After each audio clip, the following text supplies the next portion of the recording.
Welcome everybody back to, well, not really back, but to the Learn Mortality Epilogue. We did it! Hey Duncan, get in here. Yeah! So, to those who are, Jesus Christ, fish in my Stop throat. dying. Stop drowning. Let me get some water. Let me try that again. So, for those of you guys that are tuning in, this video is going to be primarily a breakdown of the stuff that happened in the series, which didn't happen, the alternate routes, the potential things that were missed. I'm going to be answering a bunch of questions that the players have, playing music, sharing art, and asking a few general questions, but primarily this episode's going to be out of RP. So, for those who are curious and want to see some questions answered, stick around. But the first thing I want to do before we even jump into this is because this video is probably not going to be for everyone. So, if you are interested in Learn Mortality as a game, I am going to be releasing Learn Mortality as a module free on my Patreon. There will be a link in the description of this video. You can just simply click on it, and there will be a link to a document which will show you everything you need to know to run the game, everything you need to know to give to your players, all the maps, all the tokens, free to download on the front side. You can support me if you really want to. You don't have to, though. Again, like I said, this is going to be for everyone. And what I'm going to be going over in this video includes spoilers for the alternate routes in the game. So if you, for whatever reason, don't want to be spoiled on those routes, well, this is your warning. What I want to ask you is a few just general semantics questions. What you as a group have experienced is that above you, a aircraft was shot down by a air-to-air missile of some sort. You're well aware that whatever entity had showed up en masse most likely wants you dead. Whether or not they think you are dead is up in the air. Put on a pretty good show, so you hope that that fooled them. But there still remains the question of whether or not they're going to go pick up LSR, and well, if they get to him, it's not like he can exactly hide that you existed. So, now that you've hit the ocean, where are we going on the planet Earth? Presumably because we need food still, we should probably pick one of the southern countries. Yeah. I think one of the early ideas, the insinuation that at least I got of what our trajectory course was going to be, was we were going to be heading over to Australia to see if we could find Bliss's family. Bliss mentioned that his dad has an antique store and is relatively wealthy and probably would be able to help them. Depending on what part of Antarctica we left on, I imagine our first stop, depending on whether or not we're closer to Australia, South Africa, or Argentina, or Chile. That is one of those four actually countries? Completely arbitrary because I designed the map to be rotatable in any direction. So, if we want to say that you left in the direction of Australia, we can say that. I think Australia is the best initial course for us. From there, we can branch out. Alright. From there, at least, we can try to get some outside help with Bliss's family. So, I wanted to throw this out to you guys as a concept. I have a actually really solid outline of a campaign 2 that touches on a lot of ideas that were only very vaguely mentioned in this game, and would follow these characters after the events of LM in more of a sci-fi thriller. So less of a horror game, more of a hit-and-run game. So if you're interested in that...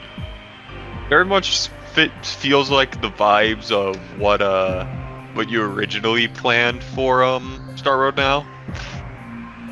Yeah. Kind of. That's not a bad way to put it. It's this big evil corporation. Yeah. It's essentially trying to espionage a corporation and take them out from multiple different directions. I'm not going to hide the fact that United would be your big threat. Primary. You all know that. Tali, that is some Jason Bourne shit, and I love it. Yeah, on top of that, it allows me to flash forward like 2 years in the future, allowing these characters to actually have some time to process what happened. For Seiko to get fucking arms. Get her arms, yeah. I'm not going to be focusing on what happens. Here's my thought. You guys are careful. I'm going to assume that you stay careful. This allows for time if any of you want to rotate out characters, you may. With the caveat that I want to say I have some really fucking huge ideas surrounding Lucifer, so if you do rotate him out, he'll at least still be present in some way. Hell no, I want to play my boy! Alright. And then, Jared, in that case, if you're going to play your boy, we can't talk about the secrets that never happened for LM, because they could happen still. Eehoo! I hate to put it this way, I don't think Larry's great at being still. No, probably not. I think Larry was the one I expected to swap out.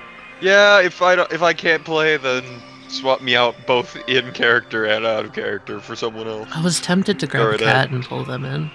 Ooh. So all of the flesh you've brought back, particularly the white crystal entity, the robotic computer monitor, Eric, and Dean. I'm gonna tell you this flat out. They cannot be brought back to life. No, Dean! Unfortunately, what happened is that the bacteria within the oral were completely and utterly destroyed. And because of that, what you have is functional material with no soul, basically. The little element of who they were is now gone. So you could bring them back, but they'd basically be flesh puppets. No one home. Yeah, we can't bring Crystal, we can't bring back I think Dean. the idea Could was we that we were technically bringing them bring back back to Eric because we have another Eric? Maybe. That other Eric will only be present within the circle of the square. Otherwise, he will They still don't be... want to leave. No, if he goes out, his mind will break again. Yeah, he'll return to dog. Return to dog mode. And we have 2 trickies, so that's a fascinating plot point. I don't know what to do with that, but that could bring some conflict. I was more gonna wonder if we could use like the flower to like remerge them or revive Eric. You could use the flower to put him back together. Save talking about the flower until we're kind of like past where our Yeah, fair enough. Set point. Flower's a big part, and if you want to save the flower for the campaign itself, I'm down with that. But if you want to say that you used it and we start the campaign on who you used it on, that's also very valid. I wanted to do more in-character discussion with the flower because it is a lot more than just bringing somebody back or putting somebody back together. There are some serious implications behind what responsibilities we're placing on the person we're using the flower on. My selfish decision would be using it on Goose, obviously, but the other option I'd say is we research the flower. In which case, Tali, what if you used the flower in the emblem for the campaign, much like Guns N' Roses style, where they have the rose wrapped around the revolver?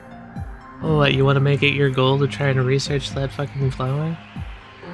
Mm-hmm. But a way to replicate it to save all the others. Right, and you know, the funny thing about that, United probably has the data required to replicate it. Besides, Tali, come on. You can't say that won't make an awesome emblem. Okay, fair. I get your Do you point. think that would be, Alright, Amy, okay. Do you guys think that would be an interesting campaign motivator? To not only try to steal get info the information from about the truth United? behind ESO Tiller out into the public, but to try to get the data from United required to replicate the flower's effects. That would be cool, I think. And That maybe even try to... That sounds like Seiko's motivation, at least. Yeah. It sure does. It changes a few things, but I do like it. It's a logical extension of the character. I'm down to think about it. If we can knock down United a few pegs and get them into a room where we can negotiate with them for this outcome. Oh my god. Here's a statement on that. I am down to have that as a motivation. I cannot guarantee it'll actually work out for you. How about that? Okay. Yeah. That makes sense. So I'm not gonna force it working into the plot. This is an assumption we have made. Yeah. This is in character and out of character. This is an assumption we have made. You know what? I just got the saddest imagery of Seiko. Seiko is just sitting there, flower in like one of those flower container things, like Beauty and the Beast to the side, research notes in front, and then looks to the left and sees her old in-universe Twitch profile. It says last online 763 days ago. Oh my god. Gives up streaming to just fully research the flower to save lives. United thinks she's That's dead. so good. Oh my god. Yeah, she can't stream anymore. Right, because then they'll find her. They'll know. I'm assuming the idea is for us to go into hiding, which means I need to talk about Lucy a little bit later. Oh, don't worry. I've got some ideas. I assume you're going to try and get back to your sister ASAP, yes? Yeah, that was actually going to be my suggestion for Elisar as well. Try to get to Iris as soon as possible. Getting to Iris is a huge plot point in what I have planned, so... I'll also say this. If it comes out that the flower cannot be replicated, that provides a huge conflict moment for the group to try to get around. Like, hey, all this was for nothing. Yeah. So what do we do with the flower now? How do we keep going? Oh, Kelly, I'm excited for this campaign now. It actually has so much potential. Go ahead, Jared. You were saying that it would be 2 years later, quote unquote, right? Potentially, yes. That means that either Iris has to pretend to know that Lucy is dead, or if Lucy only gets to Iris 2 years later. Lucy's dead, or I kind of like her thinking he's dead. Listen, because there's a funny thing about Krypton that was mentioned, but was never plot relevant, is that Iris has been able to sense vague emotions from it, and that's how she knew that her brother was okay. Oh. That can be completely 86 if we want to go with the oh my god, my brother's dead. Or Iris could be the absolute, like, we could 180 it. Iris is trying to get to Lucy instead. Yeah. Yeah, okay. This is an excellent jumping off of point. So as much as it sucks to be like, gosh, Mikey's probably not going to be able to be in this, I think, are we all comfortable with that probably being the case? Yeah, I want Mikey to... I'm going to enjoy watching it, but True! no doubt. I will tell you all the bullshit that happens, and if I want Larry to do anything in the background.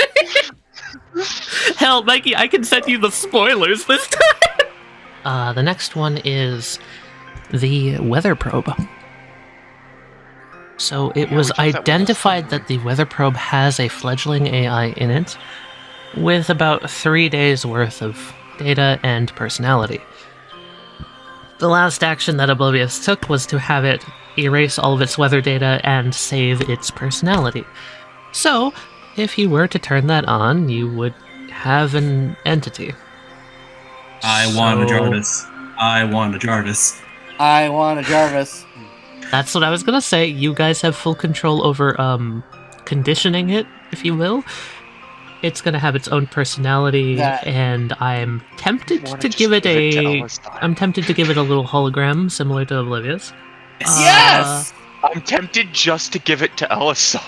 So I want to ask how you guys would nurture that. What type of personality would you try and encourage? Because that's kind of in your guys' ballpark. I'll make the character based on what you do. Kind of just want to give it to Elisar. Because I think Elisar's he would go anyway. insane if he's just in there alone. If you give it to Elisar, then I'm making it my new character, probably. You want to play as it? Okay. Oh, that's here's fun. The thing. That'd be Here's the awesome. thing. You would get to play a rank 3 cyborg who is 2 years old. Oh, that is Duncan levels of bullshit. That is already done. And it is full of soul fragments, so it has the potential to develop a stand. So that is a perfect in for you if you want to play as that. You know what Oblivious wants? And I think she would push for? Her last experience with it was, fuck, you never got to live a real life. You deserve a real life. I think Oblivious is going to be a little bit more assertive going forward, and I think one of the first things she would do is say, none of you people can get near it. Let it learn itself. Yes, I was just going to say that I don't think we should be trying to designate it with a purpose. I think this is something That's that we also should why I be was- trying to expose to as much of the different current events as possible, because what we're going to be wanting, I think, ultimately is an ambassador between the Esotiller team and the rest of the world, especially with the ongoing Android crisis. Yeah. That is the other reason I kind of wanted to give it to Elisar, because I figured out of all the people, Elisar wouldn't be like, this is your purpose. Elisar would be like, here's a bunch of Duncan philosophy. brings up a really good point, which is something I've vaguely mentioned in character, but I don't know if I've explicitly stated.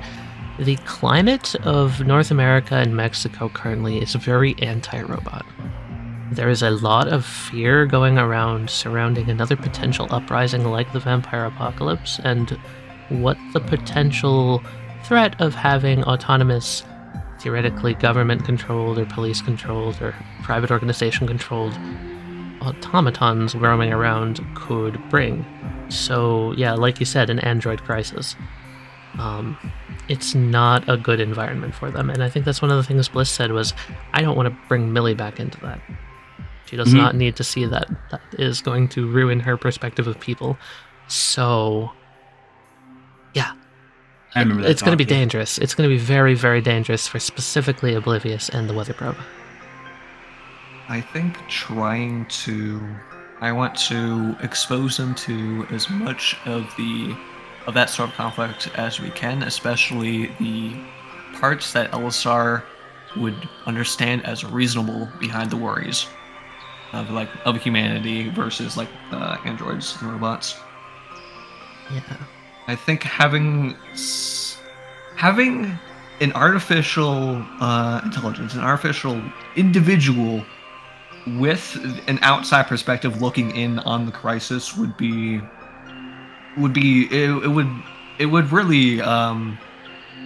offer us a really great perspective, I think. Yeah, I agree. I like the idea of you doing like the AI tenants, but have them as like from Elisar. I think that would be like a really cool way for Elisar to. Oh, yeah, that's another this thing. Experience. Another influence from Oblivious. You bring up a good point there. I mentioned this is something that you guys could probably learn within 2 years, so I'll tell you a little our character knowledge regarding her. The reason that she is now tied to this hunk of metal and not like an actual computer is in the Eye of the Storm encounter. She had a realization and it sparked a change in her entire physiology. That was essentially her deciding that rather than taking commands from other people, she was going to determine her own protocol, was the exact word she used.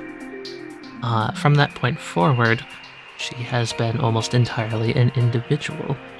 And her soul fragments, if you will, transferred into this hunk of metal. It's the same way that a object stand would be tied to a person. So that is, in essence, her. If that gets destroyed, she'll get destroyed. But, doesn't need power. She's not actually a computer anymore. Yeah. You can no longer be reprogrammed. Right, and the thing that she's going to be very adamant about is that the Weather Probe should have that right to one day defy its own protocol. And to not only defy its own protocol, define its own protocol. To question its protocol and to question the world around it. One of the things I was going to say, okay, if you're letting Elisar primarily be the caretaker for this new AI, one of the things I was going to be doing is at the start of every day, we would always go to it and ask, have you had any interesting thoughts this morning? Oh, I love that. That's exactly what Lucy wanted for it, was to have a curiosity with it. That's cute. Okay, I'm very excited for this then. I'm glad, because Larry would teach it martial arts, but only if it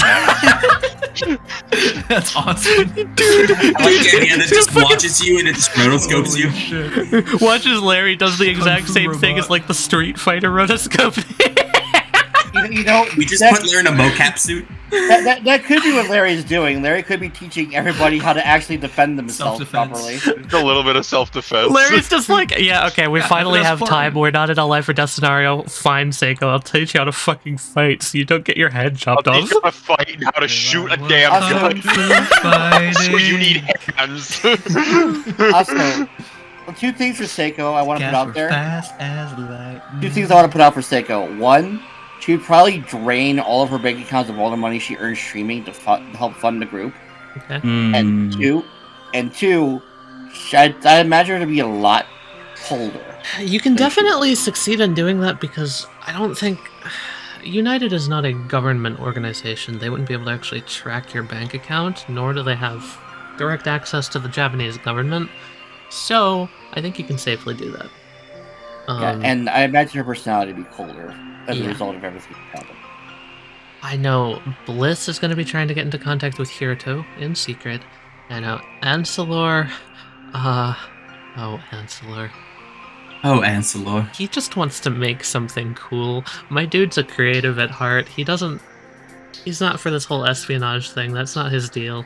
So I think he would stick around. You get to make Weatherman Oh, his what body.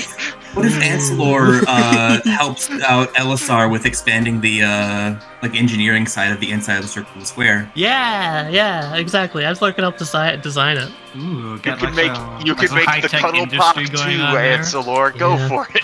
Like we could get like a whole production line set up for Yeah. like whatever tools the team is going to be needing for Don't the burn missions. to death in the Australian sun.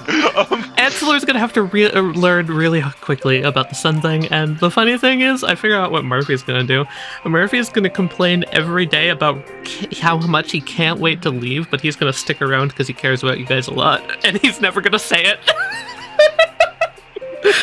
Yeah, that's in character. After Lucy's talk with him on the plane, yeah, he knows better. Lucy's gonna give him that, oh, you little shit. Look You know, every so day. Murphy, you're gonna be like, why is he still here? Because literally all he's gonna do is bitch, sit in a corner, sharpen a knife, and probably, like, I don't know, look wistfully out a window. I'm gonna get my GED while I'm in here. One day during the campaign, Elistar's gonna be like, "Oh, I've noticed you've been talking about like wanting to get like leaving, but you've never. So I went ahead and I packed all of your things for you. Here you go. Here's your suitcases. Good luck." Fucking shitter, gonna actually force him to talk about his feelings. Yes. I love As it. we're like shoving him into the torpedo. Okay, you're free. Let him go. Murphy's Yeah, the type all of of the things stubborn for asshole you. that would go with it just to hide his pride. So I think if you did that, Here's your plane ticket. Enjoy your vacation in Hawaii. Goodbye. The sunniest place on earth. Sunniest place on earth. Sunniest Sun-kissed place on places. earth. Fuck me. I love that. Although if we are under, We are on fucking Australia. if we are on under Australia. espionage, We're on Australia. if we are also being undercover, I'm sure that there's at least some kind of smuggling of F-4 and G somewhere. We could at least get for them so that they can at least traverse with us. Especially the closer you get to Japan, it's much more accepted in that direction. Because there's a Awesome. lot We get more to do victims in that Australia lore. Duncan, you ready for the Great Divide?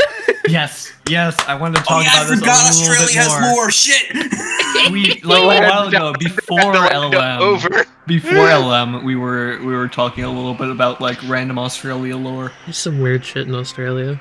Yeah, there's some like The weird Gulf like, CEOs. like supernatural disasters that divided the entire continent in Like half the, type the, shit the going guinea on. pig, like stampedes. Didn't we talk about that? Yes. Yeah. There's some weird shit going on in Australia, guys. And like some stuff that I've had like ideas on my own about that I want to share with you, like Tali. Yeah, of course. We can work on Australia lore. We can work on Australia. I want lore Australia to together, be the weird and fucked up place in a weird and fucked up universe. So, like, I think. Yeah, like by like okay, in real life, by like our standards of day-to-day life, the status quo, Australia is weird and fucked up. Take us into the JoJo cyberpunk universe where everything is weird and fucked up. We really have to step up Australia's game. Australia's become super Australia. It's just that it's more that in Australia, everything technically has a way it can kill you, besides like the koalas. Even the pebbles have stands. Anyway, Don't give them hope, Tali. I will never. And if Wesley does it, I'll find a way to make them extinct. We already have tricked rocks into being able to think. It's fine. So that is all of my questions. I feel like this campaign actually has merit. I wasn't super sold on a campaign 2 until this specific scenario started, and with all of you guys against United, it gives me a lot of opportunity to not only seed things for the universe, but also do a lot of ideas that I never really got around to in Echelon itself. You get to flesh out. Also, this is going to be set, what, 2 years after part 3? Yeah, no, it's going to be before part 3. It's going to be. Part 3 is 2156. This was 2150. This will be 2152. I thought part 3 was 2150. No, I want this to be before part 3 because this could very easily have huge impact on part 3. That's why I want to run this. Question before we move on. I want to show off everything from the module and from the alternate routes and all the other stuff that never showed up. And I want to play some music for you guys. If you have any requests for songs that never showed up, I can play them. I have a whole playlist. Jared's been listening to some of it, I know. Yep. And also, I wanted to ask if there's anything in character that you wanted to do as an epilogue, as a send-off. As a send-off? Yeah. I'm satisfied where we left the characters off on the finale. Honestly, if anybody else has any ideas. The only thing that I'm considering is, do we actually reach out to anybody for him? That was what I was actually going to get to. I was going to say, guys, we could probably talk about our motivations, and we're going to be starting for campaign 2 all day. We have things that Tali wants to get to, and I want to get to those things as well. So the last thing that I wanted to discuss before we move on is I wanted to talk about one of our first goals for campaign 2. Getting in contact with Acer. Acer? Acer. The guy who sent us. The guy we're hiding from. The guy who works for the people you're hiding from. He's in very close ties to United, but I think one of our first goals should still be finding out where he truly stands with them. I want to keep in mind that the last way I left Acer off is a very morally grey individual. Oblivious seemed convinced he cared about you. Murphy doesn't trust him. Bliss thinks that he was a good friend. Lucy doesn't trust him. So I think Lucy goes, that was my father figure. That was literally your father figure. Yeah. He was literally, he saved you from the streets, basically. He took care of you, and he was getting you ready to be a United employee, basically. That means one of two things. He had hopes for you. He knows? Either he knows or he doesn't. Yeah, that's a huge thing. I won't stop you because that will actually heavily determine Lucy's outcome in the narrative. I'll tell you. That's the first thing we're doing. There are now 2 Lucys starting the game. Right. So 2 potentials. That's awesome. That's one of the first things I wanted to just get out on the board is figure out where Acer stands in all of this. Because if Acer wants to stand with us, oh my god, is he going to be useful for us? That is an asset of high degree. If he isn't, oh fuck. Well, I guess we gotta take his number and beat his ass or something. I feel like an inside man would be really fun too. Well, I've got all the answers, and I'm not going to answer any of them till we get to campaign 2. Yeah. Anyway, back to figuring out we never figured out what Dean's deal was. Yeah, so I'll get to that in a second. Before we get to that, I wanted to say to everyone who has stuck with the campaign all the way through to the end, to everyone who's watching right now, and especially to you guys for playing it, I just wanted to say thank you. Because this has been so fucking awesome. This has been really cool. And I think with the setup for a sequel, before I get into all the little stuff and we have our little out-of-character talk, I just wanted to say thanks for playing. Hey. Look at him.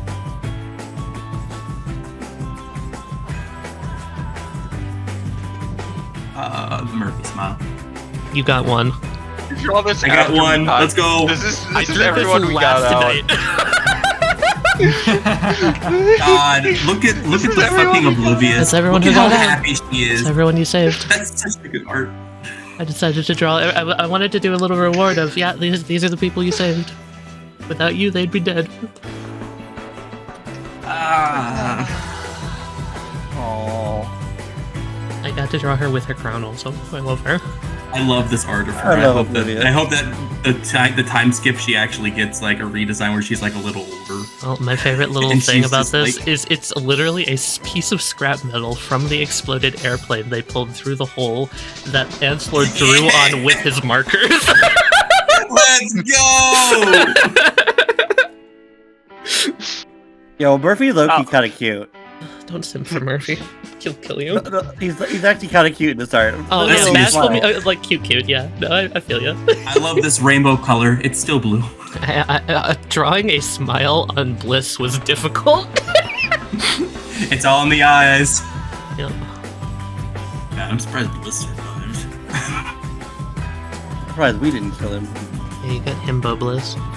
The one with barely What do any you mean, mind. himbo bliss? That's what Kat and I have been calling him, as Himbo Bliss. Also, I Yeah, want he's to. all muscle. I also want to special shoutouts to Kat for helping Tali playtest all of this. This is very true. Kat has done a lot of awesome shit and has helped me in the back. And has also been theorizing for you guys. Stage crew. Optimal paths. Kat and Wesley both That's have the actually stage had a crew. lot of impact just for being the people that I throw every single artwork at whenever I get it done. And just being like, hey, look at this. Hey, is this cool? I don't know what to do for Act 4. I want it to have, like, a second form, but I don't know what to do. And then Wesley going, yo, what if it's, like, the tongue of something? And then I'm like, oh, I never used the anglerfish. Hey, Anyway, so stage crew. Yep. Feedback team. Thank feedback you team, guys. very cool. Now I get to get into the fun stuff. I kind of want to just start with some of the stuff that never got revealed. And never can get revealed. Alright, what did we miss? Okay, gotta put this in the video again. This is big potential spoilers for people who want to either play in or involve or engage or run the module that Taliyah is going to be releasing probably upon upload of this video. Yeah, it'll be done by the time last episode goes up, so Yep. I'm currently So this working is your on it. last opportunity. Skip to, if there's anything past the spoilers, skip to past that. Tally, put it in the title card. Thanks for Sorry, the Tally. extra work. I'll drop it there. No, I will. Don't worry. We are If there's not, just leave. we are finished. we don't want you We are here. finished talking about all of the season 1 character stuff. So if you wanted to be all caught up with where we're probably going to be starting with in season 2, that's all over. That's all done. That's all discussed. Yeah. So I want to say, look forward to that in the future. I'm going to be doing at least one project in between now and then, and it's most likely going to be a quirk game, which is my own tabletop I'm working on. So, look forward to that. But in the interim, I'm going to be working on these ideas for Love Gun, and if you want to see these characters again, show your support. I don't know, scream at me a bunch, maybe it'll expedite production. Don't actually. That won't work. But, Subscribe to our You're Patreon. It pays Tally's bills. Drew, please do that. I like my bills Please being let Tally paid. eat. I want Let to Tally eat. eat more than just a package of pepperoni a day. Don't remind me of the dwarf stream. God, my stomach hurt so bad that day. Anyway, If you want to show your support, come over to Tally's Twitch. True. OneStupidRat/twitch.tv.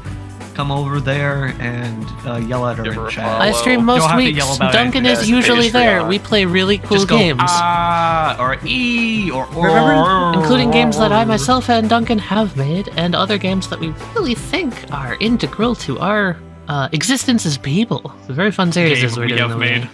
Game. Meantime, if you haven't already, sub to Game the we've channel. made. as well. Games I've made. Also, come hang out with us in the fan Discord. We True. love that for you. I think that's all the shills. I think that's everything.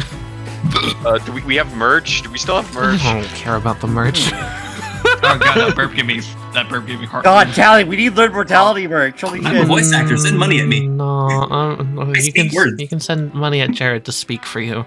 Tell him to say will speak tell him words to for say money. "woo" for $5. It'll kill him.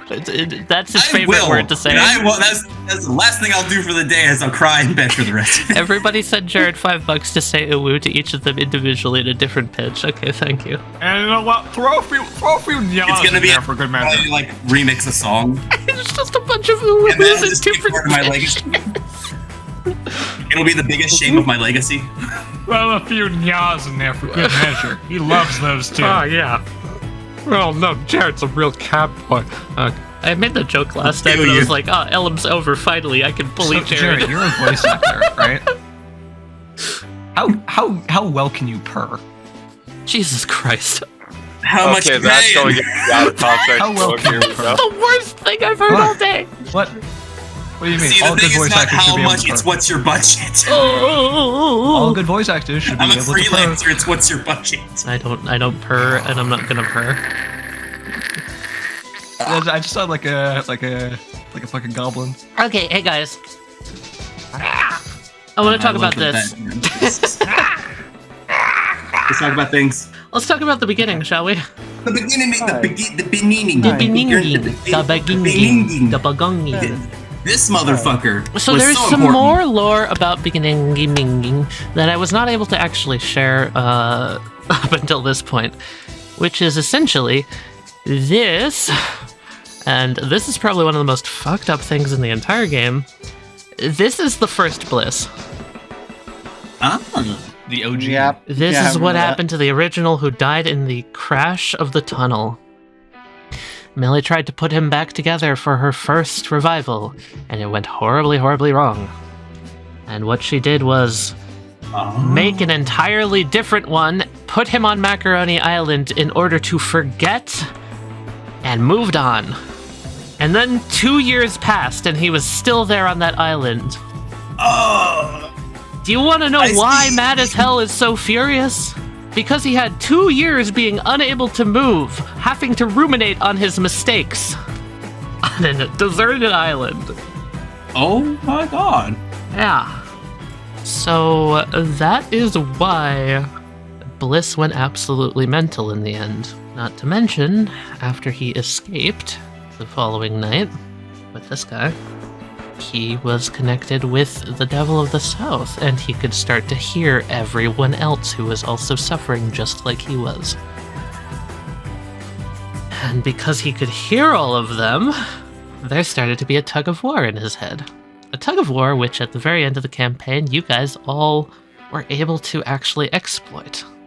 And the more you removed the ice from him, the more the original Bliss would actually get control over the body.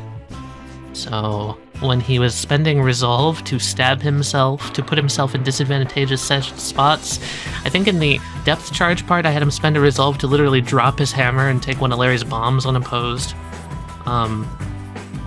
It was all that original Bliss trying to fight to die.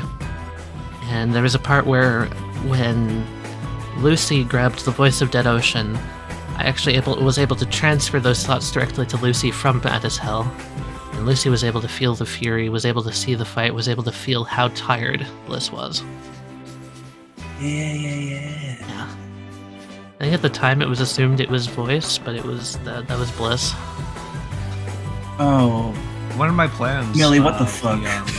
The episode where we were defending the dome at the Ice Core Labs was actually to try to remove all the ice from him.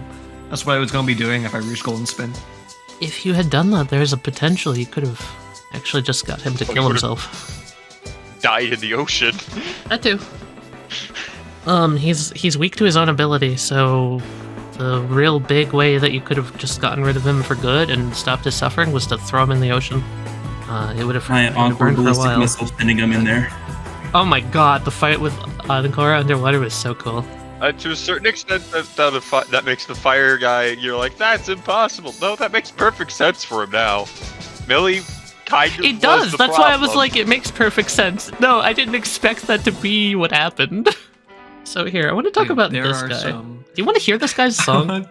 Please. Yeah, I haven't. Sure, we can listen haven't to heard it. it. And while we listen to it, I wanted to talk about one potential thing I have set up. I'm sorry, we can talk about season 2 all day again. One potential thing that I have set up is you said those helicopters were heading towards the lighthouse specifically. Yeah. one of the things I had set up was by sealing Mad as Hell in ice, United would find him and probably, presumably, take him back to their headquarters. Oh, don't worry, I've already they would call considered him out that. and he would, you know, maybe break out again and start attacking people. No, you don't know? worry, I've already considered that. More the ambiguous Elisar moments. I love him! So, Gonna Be Free was going to fall off the drop-off, and this was going to be the main fight where I used the centrifuge. Unfortunately, it happened on the same night that Millie lost her mind, so you guys kind of just let it leave, but it had no ability, and all it could do was crawl. And this was a potential way for you to realize, oh my god, some of the Frostbitten are just trying to save it. They're just trying to save their other people. They're not trying to kill you. So if you had not done Millie, it's very possible this would have led to Millie bad ending when you realize, oh my god, she's done some awful things. Crawling in my crawl. But These wounds, they will not crawl. Man, We so- tried to just find a leave. way to redeem her. We could teach her. We could fix her. We couldn't. yeah, This is another Flowbot song, huh? yes it is. At some point, we just, especially for Larry, I cut my losses. I was gonna settle for child prisoner oblivious here. Just get as many people out as I could. I think I still have the layout of the fight saved somewhere. And then you reuse this for freaking I was also gonna have the Devil of the South the show up in Doctor. this fight too. He was gonna come through the penguin, and this was gonna be the first time you'd see him. Yeah, there's no way we were picking that fight after the Millie incident. This was also, it was before the Millie incident actually. That's when Ansler first got back. This fight was also when the Good Doctor and the Devil are still working together. So the Doctor was also going to try and help it escape. And this could have potentially led to the Doctor chasing you back up and doing the Hounds fight in Isotiller, was my plan at that point.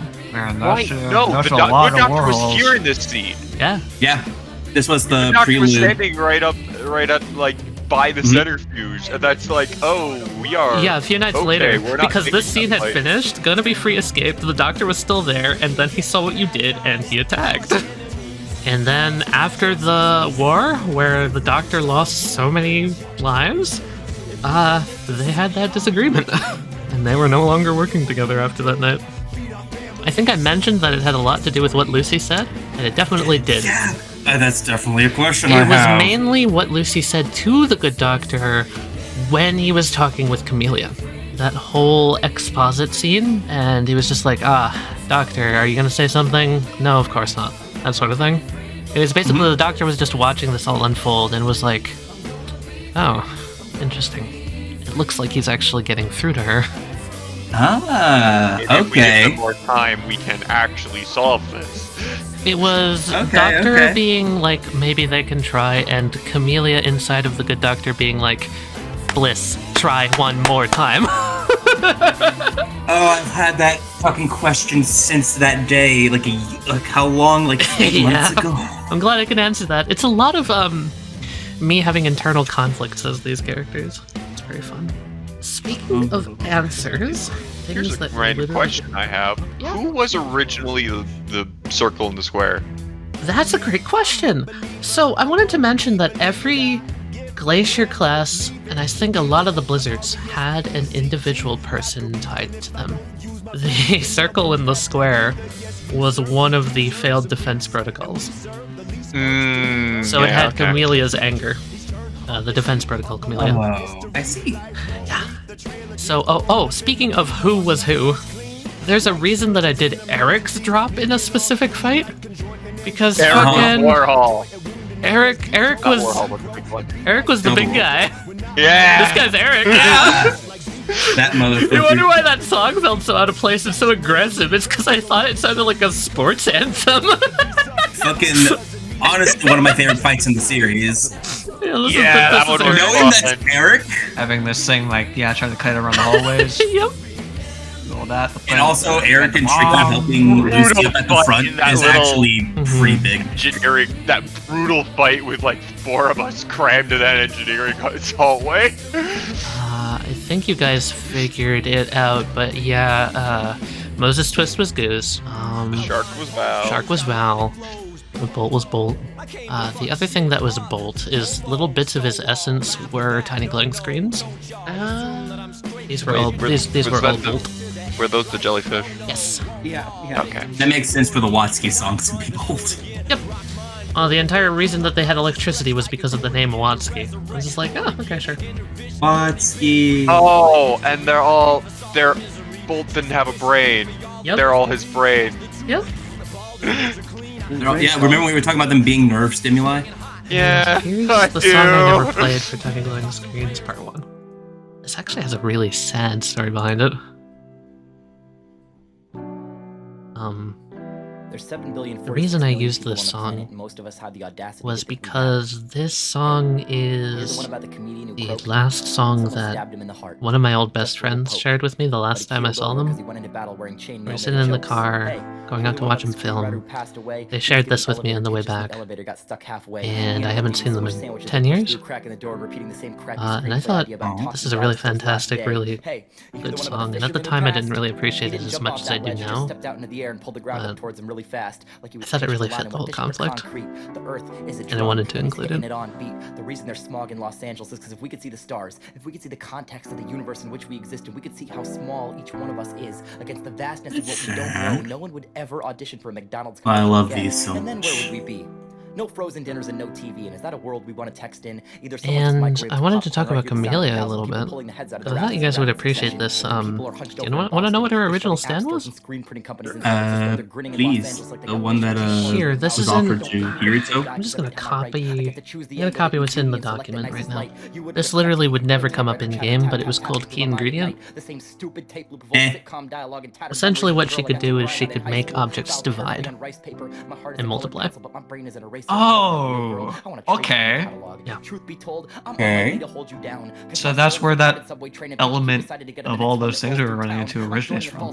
Yeah. Oh, that's what's called White Flag Warriors, isn't it? Yes, yes, it is. You can talk about them if you want. That's an awesome song. Please. Less gonna make me cry than this song. That's why it never came up, because I really wanted this to save this for a ear jerking moment, but there was never a good spot for it. White Flag Warriors is one of the Good Doctor's things that he was gonna use if he was more of an antagonist, but you guys kind of befriended him. Yeah. This is an awesome song. More floorbots. Holy. There's a drop. There you go. So how these guys worked is they are the equivalent of a peace treaty. They set an aura up around a conversation, and if anyone does even 1 damage, they mind control you. Oh, And if that's they why did the flag that- was there. They were going to take control of you, march you up to Isotiller, and have you fight Millie, and I was going to basically fight you with the NPCs. Ah. So it was a reversal scenario. You guys never attacked the Good Doctor during the peace treaty, so I never used it. So the Accord was already up the Good Doctor's alley. Oh, before yeah. we even knew. No, he was totally planning to screw you over if you attacked him. Awesome. Here's the thing, it only works on the conversation, Yep, it works on a... or not just peace treaty in general. It works on a person, so you can basically put it on someone, and if they're attacked, it'll trigger it. Fucking great. The standard, So it's more or of like the freshman he would- itself only has like 1 health, though. So if you destroy it, it's not good in actual combat, but it's good for conversations. Man, I still need to listen to more Flowbots. I'm still sad that we couldn't have the use the effect of the full episode. Oh my god, that made me so mad. What an amazing theme for this for that battle and for the campaign. It's so good. Yeah, this is a fun one. Kind of sad that it's just dead. Yeah. So the idea also behind this is I left it behind in the Good Doctor's base as sort of an engineer. This one didn't have much of a purpose outside of that. So if it seemed a little bit shallow, it's because it is. I really only designed it for that one scenario. Still one of my favorite designs in the campaign. But I'm glad with what happened with it. I like that it kind of stayed as a mystery of the campaign. Yeah, because we were always like, is that Not like Camilla's. Also, all the Here's the thing, mushroom because theming we on saw it is Camilla amazing. in Bliss, and we saw him in The Good Doctor, and we saw this come out with The Good Doctor. I always thought this is like, yes, this is Camilla's compassion or something. If it was a piece of someone. Oh, I thought this was Another Camilla at thing first. that got completely canceled because of how you handled the Good Doctor, there was a frostbitten that never even showed up. It was called Art House Audio. Huh. This is Art I House was listening Audio. to this one. I was like, "Who the fuck is this?" So what Ooh. this was is this only showed up when you attacked the Good Doctor in the Garden of Chains. It would come down from the ceiling, hanging from the sky, and fucking hell, I need to read you these villainous actions because these are some of the craziest lyrical coincidences I've ever seen in my goddamn life. And the reason it didn't pop up in the fight with the giant is because the giant ripped the ceiling off. Yeah. And let's see here. Let me go find it. So essentially, some of the main...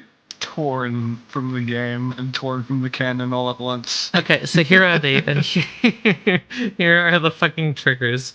One of them was the ants scurry under the eye of Echelon. Yes, that's a lyric in the song. The other one is, I'm a soldier of the sun with a gun that blows roses. Huh? The other sounds one clever, is, but in alright. the Garden of Chains, we get lost in the labyrinth. The other one is, where the devil eventually has to step to my weaponry.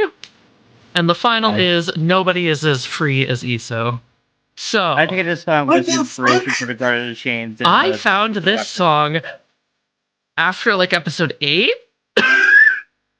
I have a gun that shoots sunflowers. You already had Here, Garden. listen to the song. Had- Isn't this Wait, I insane? dropped bombs! Isn't that insane? Like, I didn't expect... God. I was planning Good Doctor shit. Episode 8 was, I know that Night 8, I think, is Act 2 of Mad as Hell. How this Oh, works... these things are big. Yes. The mirror pops down, it would trigger the villainous action. This was one of the ways I was actually going to bring Echelon Hexaflake into the story. Because he was still under control of the butterflies. And the voice. And it would make a perfect counter to your ability. It would take a picture of you. It would create a little frostbitten warrior with a sort of samurai sword. I was going to create like 3 little guys. Each of them would have a counter to your ability, but it could only have 3 at a time. So the way it would be, one of you at a time would be able to hit them, and you could basically trick them into swapping around. Oh, so there's 3 of them, 4 players. 3 of them, 4 players, yes. Oh, that's so fun. How would you counter my flower shot? It had a lot of things. For example, like, I think your one just couldn't, it couldn't be affected by Haman, it would diffuse it. There was a sword that could cut through anything, even the 5th wall. There was a, one that just, like, absorbed fate into his body. Again, I didn't fully finish it because at the time I was figuring everything out about it.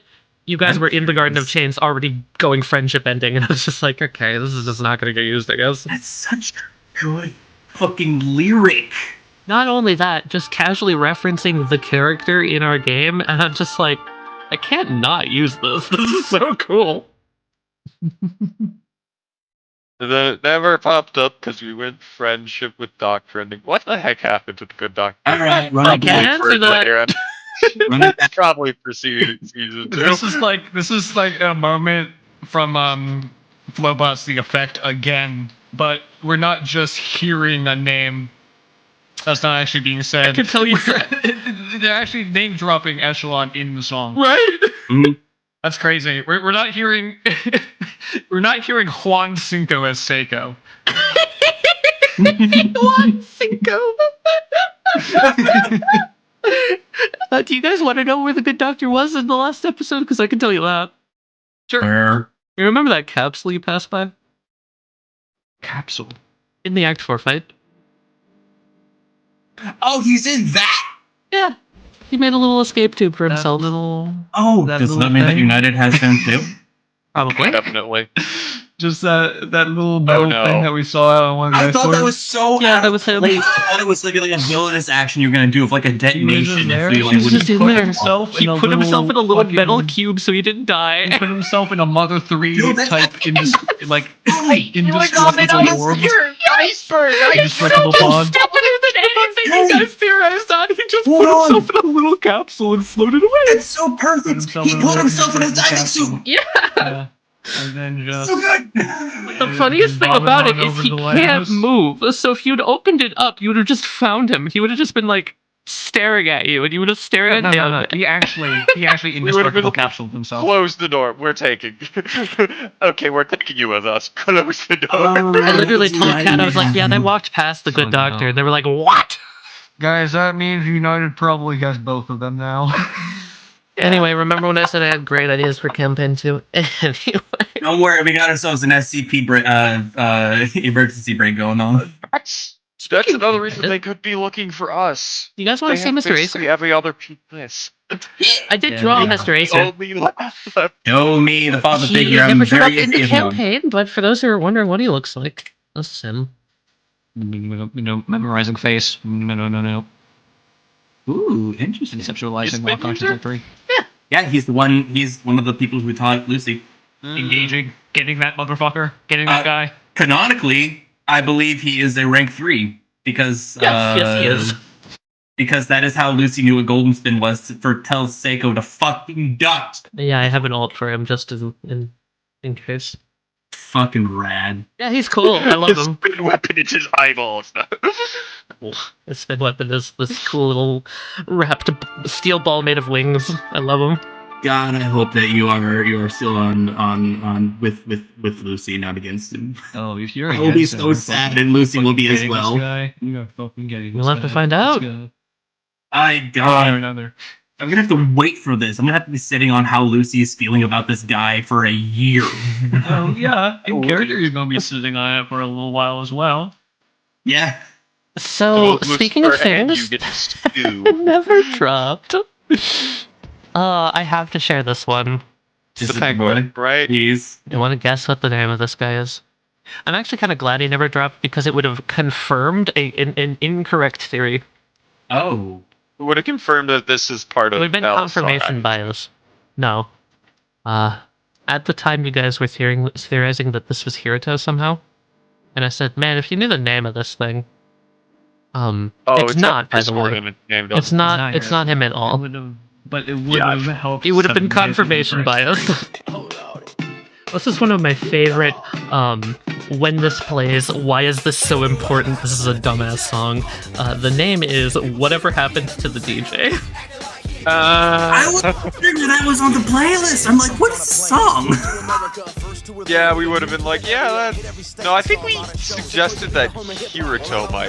Not Hiruto. That the Devil of the South might have been Hiruto. The Devil of the South was doing... I think I mentioned to Kat that you guys were theorizing that, and they were like, yeah, if I had known that how this was gonna go, I would have let you kill him for it. And I was just like, yeah, hindsight. It's because the orbs. So what's the actual ability of this? What's the actual ability? Yeah. It makes a dimensional wormhole. But what was the lights going over to the Wild Things Act 2? They give you exploding dice. You can use it 3 times. So I was wondering because I correctly guessed something that didn't happen. Yep, it never actually got to really use that to its fullest potential, but 3 times the fight it could, as a bonus action, give one of its allies exploding dice. Ironically, it's very similar to Seiko, but Seiko never died. And the hands. Uh-huh. Is it just to drag you through? Yep. Is it their hand? That is their hand. That is their flesh. Okay. Remember early on the theory was that was the doctor, even though now we know much better. And that's their hand, and eventually I used it to make an even bigger hand come through. Throw an airplane at me, yeah. Encore pops up. It's the same ability as me! Takes something out of his mouth. Another eye catch that never dropped. You want to hear this one? Well, the whale! Give. This was also going to be used for the good doctor fight that you never did. We did actually get to see it fight, though. True! Unlike the mirror. It still had like the bizarre field. This guy's name is really awesome. The Father of Death! This is the Father of Death. Hell yeah! As you can This was see, another one where I'm like, who the fuck? it does one thing. Killed you. It's an unfinished frostbitten, so it's just a laser. That's fucking amazing. Who's this guy? Who's the guy? Oh, he's Yeah, one of the good that's the doctors. Fair enough. That's phenomenal. Just hooked himself It's into just the whale. another piece of Bliss. Yep. So did the whale do anything other than irradiate the cells to not be revived? Nope, it was a radiation beam. It was incredibly simple. Did it actually work on On 25? 25. Fires lasers. No, it didn't, because it never Damn. actually hit the flesh. I reject that. It saved our ass several times by fucking denying its her. It helped you. It didn't actually kill it for good. Funny thing about the year 2525, it has the smallest amount of flesh of any of the frostbitten. Really? You remember how it just kind of faded out of existence? Mhm. It's the equivalent of a Petri slide that was inside of the camera on that thing in its center. It was essentially one of the slides that was taken of the bacteria colonies. And it was taking its imagery and projecting itself larger than life, almost literally, through that camera. Oh yeah, and this song is so full of good Doctor angst. I love it. He's such an angsty, like, emo character without actually having any emotions. It's so funny. I love the good Doctor. Literally names his whale the father of death. Anyway. Does not realize how silly this is. Tali being like, oh, this is gonna be such a minor thing. It's just gonna be there to spook them and go away. Lucifer, give me a flag. The Father of Death wasn't even going to have art at the time. It was literally just, I want him to be working on a frostbitten. I made art for it, because why not? Love this art so much. Are there any other frostbitten that weren't used? I mean, there were some work in progress ideas I had. I think I talked about Man of War, right? You did talk to him. This is all that exists of Man of War, but I was going to turn Larry into a giant jellyfish from the sky, and I was going to use, I was going to try and push Art House Audio into that, and I was going to use that if you, went to the Titanic. And use that for the flood. Again, didn't finish it, because that's not the route you went. We managed to show up and stop it from being finished. There was an entire scenario I had for Act 4 if you guys used the flower on Bliss. In which case, Mad as Hell Bliss and Good Dr. Bliss would show up and have an argument over what to do, whether to die or live. Oh. That's like a secret ending. Don't spoil it too much, we still might do that. I suppose you could still do that. I was talking with Tali a while ago, being like, man, Lucy would actually, the person he would choose would be Bliss, and then Tali going, that is the most fucked up thing. He is not the one that deserves it. I'm like, you're correct. Lucy would still want that. He really But he's does. also currently the most damaged, so he would be the one who gets the most benefit. This is where I was going to attack you with the giant. This is episode -1. This was me setting it up before the campaign started. I wanted to attack you, Addie, so Tiller with it. No, we had to shoot a flare at it. But despite being the most damaged, he's probably also the individual who's made the most peace with it at Yeah. this point. Oh yeah, no. Yeah. He's not getting the flower, I'm fairly certain. Yeah. Because honestly, besides like pity, the pity's like the only reason everyone's like, yeah, we should give it to Bliss, and Bliss wouldn't take it out of pity. Different this fight would be if we did it at Iso Tiller. LSR would be with us more than likely. No, I'm gonna get down the cliff. My idea behind this came from the idea that this frostbitten was tall enough to stand up and be taller than the drop-off. And I thought it would be really a terrifying moment where, yeah, it crawls up the drop-off just instantly. Oof. Creepy. And then it starts punching the building. But yeah, it would just crush the building and we the blood. It would have been pretty bad. Look, I wanted to destroy Iso Tiller one way or another. You guys were talking about fleeing to the Marine Lab? It was pretty fucked up, but to begin with. Yep. It was I pretty think what we fucked up ended to up begin doing- with. It was pretty fucked up after the Good Doctor's attack. Hey, you want to see Yeah. I something think what really we ended fucked up up? doing of just Yes. barricading that one room was probably Is it what we would have Dean? 'Cause ended we up still doing don't know in what any Dean timeline. has. It's really fucked up that Dean's eye catch never dropped. Huh? Oh yeah. So her theme song is called Good Rebels. It's so good. That's the one I've been listening to since last night. It's fantastic. It's also from an artist that never showed up in the game other than this song, and I'm sad I didn't get to share it. Dean, my beloved, I'm gonna miss you. So Dean's backstory, since I don't think we'll really get into it, is she was a pharmacist for a bunch of the poor kids in her town, and she would basically smuggle them drugs. She got caught, and she was basically sent to prison for it. And then she went down here afterwards in attempts to pursue something more productive for people, but the kids still really loved her and cared for her because she was always looking out for them. They called her Mama Dean. She's a heart of gold type person. A lot of experience with a lot of darker stuff.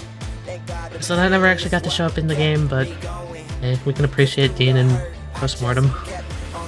Who knows? Maybe a fragment solo somewhere. Maybe. Oh, Dean.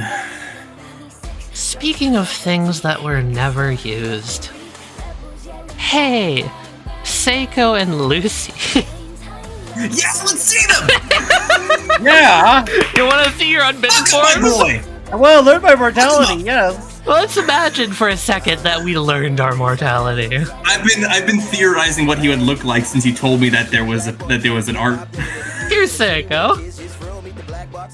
Oh, damn, I got...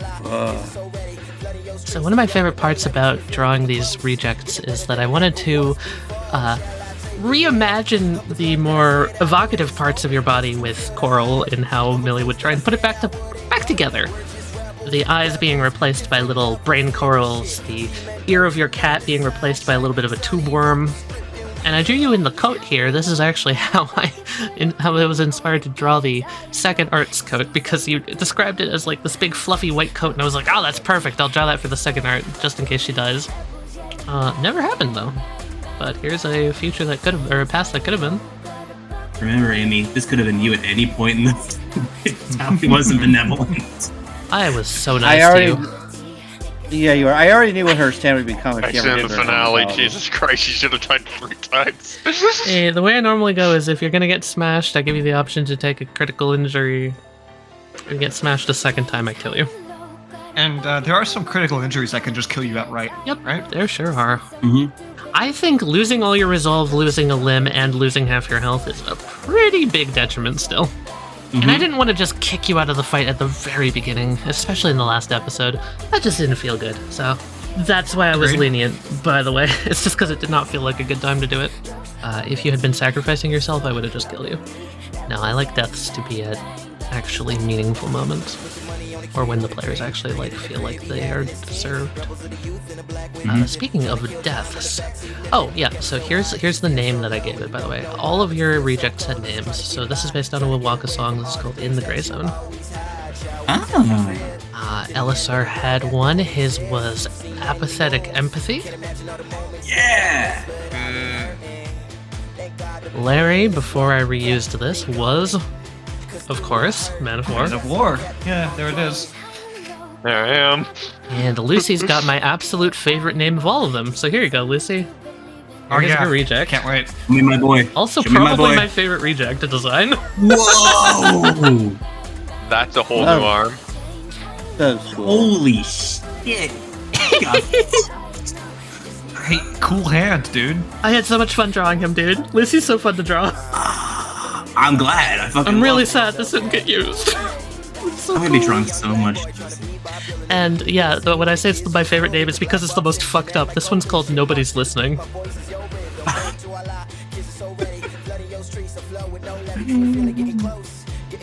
Lucy would have had such a reaction to this.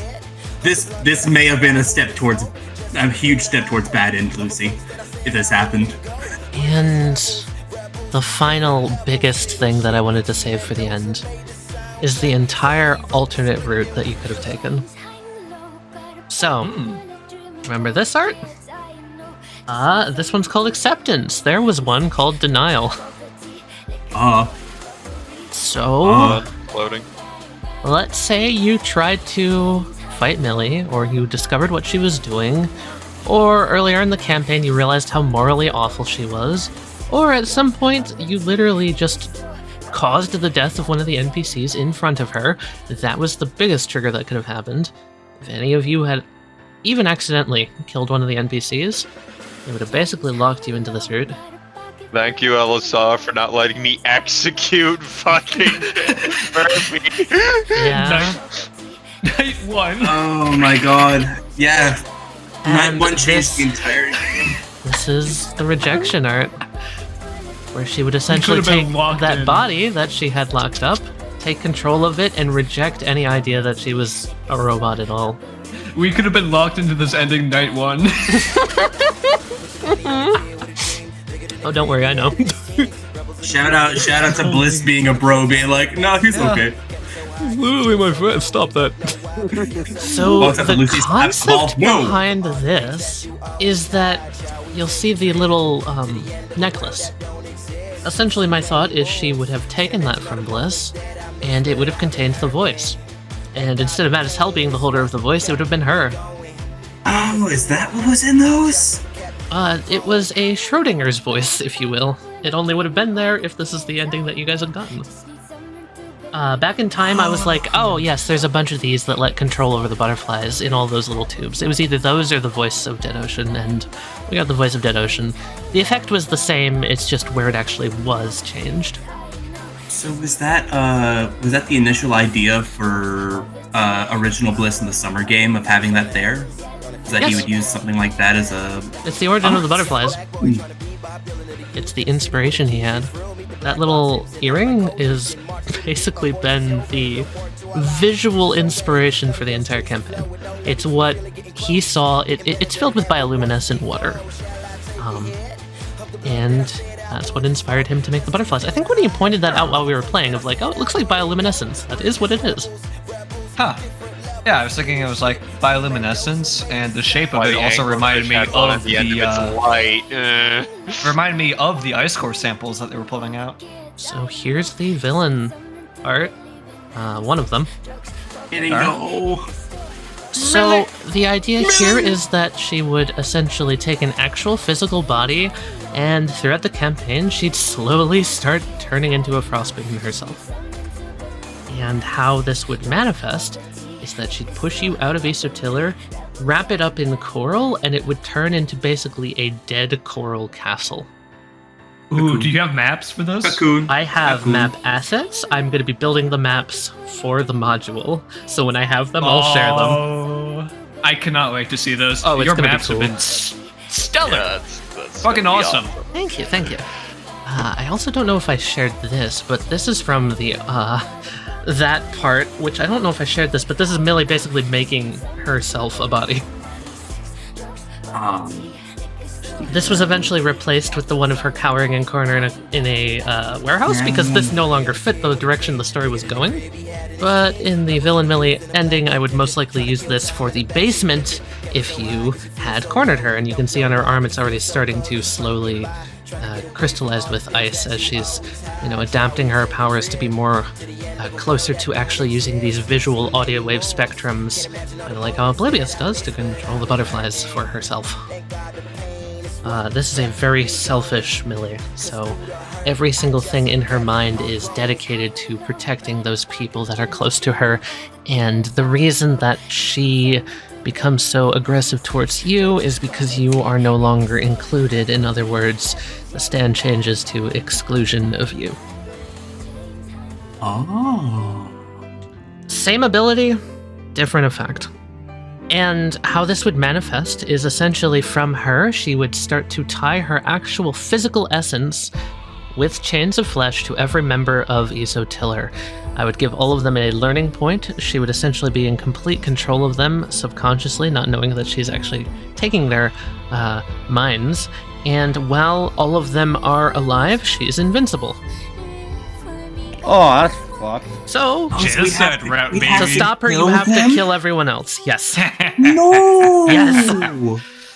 And she would not back yeah. down. She would just get crazier and crazier Yes. until eventually Yeah. it all Yeah. culminates in her going full frostbitten mode. Which Kill them all. I've got an artwork of that too. Which I And what love a this route fucking that would have design. been. Holy. Holy shit. This would have been your act 4. This would have been a campaign Larry would have originally just gone for. She would have been a psycho, and one of the things that she can do is use her resolve to resurrect people, and every flaw that you'd helped her come over, every time you'd shown her humanity, would have actually been what she used to fight you. So she'd use all those feelings, all that resolve she'd built up from you guys trying to help her, to try and take you down. She could spend resolve to revive people, and while she had resolve, she couldn't go down. She could never spend resolve to resolve rush or reroll, though. The essence of what you're getting at here is this is the route that speedrunners are going to want to take. Yes, yeah, definitely. I mean, most speedruns start with shooting Murphy on the plane, so. Unironically. Have we talked much about the whole concept of speedrunning or mortality yet? We can. Here, I can play the song, too. It's been a bit of a running joke throughout the entire series. I don't know how much of the jokes have actually ended up in the final cuts, You though. shoot Murphy, crash the plane into ESO Tiller, book it to the basement. I need to perfect my run. This is the song I was going to use for the final want to go boss for back. her, by the way. Yeah! Ooh, Carpenter Brute. Oh, yeah. Did you know Brett did a Maniac cover? No, This I did is not. so cool. Yeah, she's Maniac. Exactly. I was going to send her off the deep end. We gotta go to the hidden wall. We gotta no-clip through using LSR. So all things considered, Millie as a boss gets easier the less you care about her. I was really proud of that idea. Damn. The more willing you are to destroy her, the less she can fight back. Yeah, that's why I'm like, Larry, if you guys had let Larry just continue his self-destructive path, would have just handled this almost by himself. I may have designed this entirely just for Richard. Oh yeah! A Richard final boss. Because Richard would have to want to kill her The to beat Richard her. timeline. Here, I'm gonna throw out a little bit of concept art. And the funniest shit about this is, hey, you guys remember when I was like, oh, whoops, I threw the wrong ending screen up. Oops, that's okay. We're not gonna use it anyway. Yeah, it wasn't just like concept art. Just for this. This was a Millie ending road. So I mistakenly put this up in like night 3 or something, I think. Day 4. Either way, Yeah, you guys politely ignored it, and thankfully not that's not the route you went. Safer than what I remember. I saw the flapping of the wings, but I could not. I thought they were red. I remember the green and blue, but I didn't actually like pay any attention to it because I wanted to be a good player and be like, hey, this doesn't mean anything to me. And I mean, technically, Then you said, it oh, did. that went really wrong. good. So That wasn't my enough brain weight. was like, there was something red moving. I don't remember. This didn't actually mean anything to your guys' run, but it sure could mean something to some other people's runs. Yoo-hoo. Let's see here. I had this setup, which I never shared. This is the first time Bliss died after the first revival. Oh. I was gonna hit you with this. It was also gonna be a way of showing her going crazy. Speaking of Millie and doing crazy things with LSR. You guys remember the pool in the start? Yeah. yes. You want me to answer The pool. the age-old question, Duncan? I think I told you what was going on, but I don't know if I told everyone else. I do know what's going on. LSR was never on the plane with you guys. That was all a Millie illusion. That entire opening scene was her inputting a reason for him to be there with you, and that's why the paper came with Murphy, because he was like, okay, this'll finalize it, and it was Camellia trying to sow a little bit of a crack in Millie's plan. Why was LSR a penguin? I had another idea involving the hot tub, which I thought personally was really funny. Yeah, go ahead and share it. I think when Tali, you came to me with the whole idea, it's like, oh yeah, you were an illusion on the planet the whole time. And I was like, oh, I thought they were just thawing out my frozen body in the ice, like, in the hot tub. I was flat. I was like frozen. I was like flash frozen. They had to thaw me out, so they put me in the hot tub. Do you want to tell them, You by the were way, why you were a penguin? frostbitten. I think that's pretty clear at this point. But Yes, okay, so the answer to why Elisar was a penguin and not a person is so that people wouldn't ask why he looked like Echelon. Wow. And there's another reason behind it as well. I'm gonna just talk so that about he the would- origin. Just so that he would naturally be acclimated to Antarctica Visions. as like an environment. Visions beta. When you would die every session. Yeah, we'll have a whole chapter on that. Is there anything else that we need to get through before that? There's quite a bit. I want to on talk about the whiteout Millie stuff? ending. So, let's say you figured out that Millie was crazy. Let's say you figured out that the beginning was Bliss. Let's say you talked to Act 1, 2, and 3. Let's say you started to empathize with them, and maybe you sought out Act 4 after Act 3 was destroyed. There was an ending where you could work with Act 4 to defeat Millie. And his ability would be keyed to a much more careful, much more precise manner, and I would let Act 4 Bliss have his faculties back.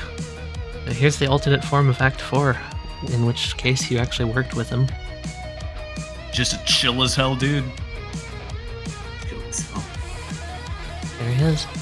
Wet as fuck. Don't say wet as fuck! Getting wet as fuck on a Thursday, no less. I love sad as hell.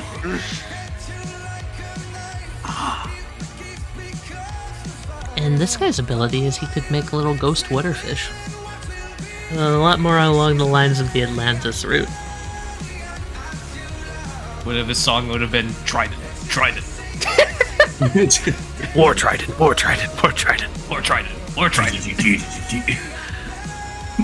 Yeah, so with this version of Act 4, I imagined the Millie reveal happening after Oblivious. So Oblivious would have been the one to be like, if you hadn't figured it out yet, would have definitively told you that she was an android. And when you got back, then all the NPCs had been taken to the basement, and it would have started the coralification, if you will, of Isotiller. Because of the way that things went, that was not at all a possibility, so I had to think on the fly, and with the Millie fight you guys had, the way I saw it was just, you would have had to just convince her throughout the fight that she was, human, basically. Mm-hmm. And if you didn't try and empathize with her, she would have, again, lost it, done the rejection thing. So yeah, basically, she was teetering on the verge of villain arc the whole time. I don't think there was a moment where I could have definitively said that you pushed her over the edge to good guy arc, other than when, after the fight, I think it was Seiko who said, you're just as human as the rest of us, and like gave her a hug or something like that. I think that was the moment that like really solidified, for me at least, that she wasn't going to lose it at some point. If she had survived the wave, Kat and I talked extensively about what would have happened, but you remember how she remembered that you reset her? Mm-hmm. She was going to remember right before you left. So Act 4 would have gone down, you would have had a moment of reprieve, and then she would remember, and then all the United stuff would come up. And it was going to be a very similar, I'm activating savior mechanics on all of you because she's going to override everything with her realization that you've betrayed her. Me and Tali did. Yeah, look. That's what happens when you got a melting pot game. All the character motivations are so fluid. It's really cool to see how it all comes together. Obviously, everything I'm saying about the motivations is subject to change if you literally do anything different. So Bring different characters to this game. yeah, bring different characters to Things the game. change a lot. Everything God, would my change. initial character pitch was Lucy, and that was just me spitballing at you. My other character, you just would have had two Larrys. True. That would have probably changed everything. We would have been hard down Millie enemy route because we would have executed It was Murphy. an Axeman too. It would have just been two Larrys.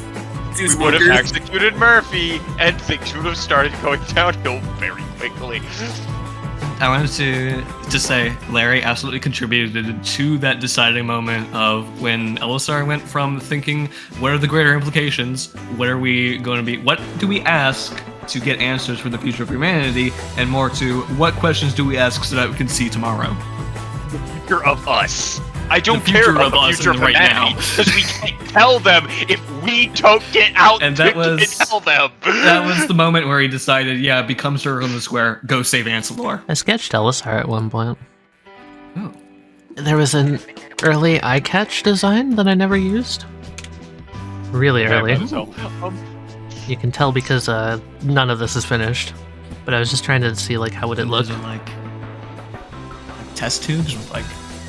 Yeah. No, my idea was literally the tubes on the side are his earring. The earring. I was gonna say either the earring with bioluminescent liquid, or they were gonna be like ice cores. I passed on doing this design because it was a little too clunky, and I also didn't think that I thought it was a little too on the nose. Yeah, there's no need to reinvent the wheel, I think. Yeah, I think the other one worked a lot better. And I think... Oh, yeah, I could... For the longest time, I couldn't fucking design Bolt, because this is the only design I had for him, and God, I hate this design so much. I hate this so much. This is an awful design. What's with the long face, Shut my up, dude? shut up, it's so disgusting. I didn't Thank want to God post it would have this. been hidden. Thank God it would have been hidden behind the collar. I hate this design. Jared, one of Larry's permanent I flaws kinda is like he it. will follow No orders way, if no he way, it if kinda goes someone hard. takes charge. Just wasn't... Like, it's good. No one but it's took charge. No, the collar up to the nose kind of goes hard. you know what I mean? I was like, man, there are elements that like really work, but also there are elements that really don't work. The fucking medic backpack. Bro's Uber charge was almost ready, but he dropped it instead of popping it. Bro. There was a time where I was gonna give Actor this weird ass weapon. I really didn't like it, so I scrapped it in favor of Warhammer because it was just so much more fun to have a giant hammer. Jeez. You cannot go wrong with a big two-handed hammer. You guys discovered a lot more about my character than I thought you were going to. I was fully ready to just leave everything about Elisar's true nature, just a floating question mark at the end of the series. That's very Duncan of you. Yeah. Yeah. I think it would have been cool. Okay, so here's the concept of the first character. Stop me if this begins to sound familiar. This is what I came to Tali with, okay? Yeah, when I was like, Tali, I have a brilliant idea for a character in Mortality, okay?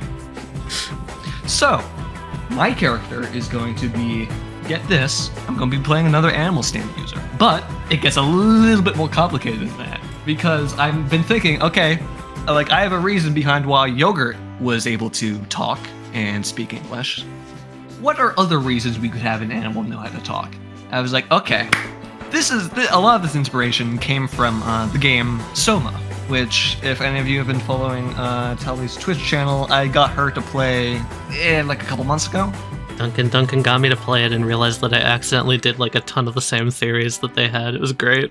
Really fun game. Anyway, Worth watching. Original LSR, very heavily influenced by this concept. And one of the concepts I was using was the idea of personality constructs. I wanted it to be an act stand tied to a real-time timer. A real-life timer. An above-board timer, yes. Yep. Where essentially I would be playing as a recursive character. What this means is that Original Visions was going to be a posthumous stand that would revive me every time it completes the act cycle. So what it would do is that I would gradually act up over real time, and when I reach Act 4, it would be a burst of basically psychic abilities that I would be able to use. I would then die and then be revived as a slightly different character. Before the campaign started, by the way. Before I even knew anything that was going to be going on during the campaign. I see you too gave a butterfly to Tali. Yes, basically. Yeah, this is actually why I was like kind of encouraging him to change some things. But no, the funny, literally, I think my favorite was you're like, oh yeah, so imagine if during the first episode the timer gets all the way there, we play long enough, and then my character just dies in front of them. My character just drops fucking just dead. Fucking drops dead. And the reason why this would be happening is because the idea in the very beginning that Elisar would be a penguin with a brain chip implanted within him that would have a stand tied to it. Yeah, the original idea is that the thing that would be limiting my amount of retries, the amount of lives that I had, was how many penguins do you have on hand? I would have a stock of penguins, essentially, that were my one-ups, my extra lives. Oh my god. Is that why the penguins were gone? No, that's separate. No, it gets stupider, Duncan. I know, but still. Oh, it gets This wasn't the only part. fucking stupider. Question that I got. Anyway. How do you make these characters? Normal thought processes. That's a lie. Ibuprofen and Gongo. My brain functions in perfectly reasonable and human ways. No, these are like I describe them as like these are like my 3 a.m. ideas. Okay, like when I'm up late and when my brain's just working on overtime and I can't stop thinking, I'll just get ideas like this. They haunt me. They prevent me from sleeping.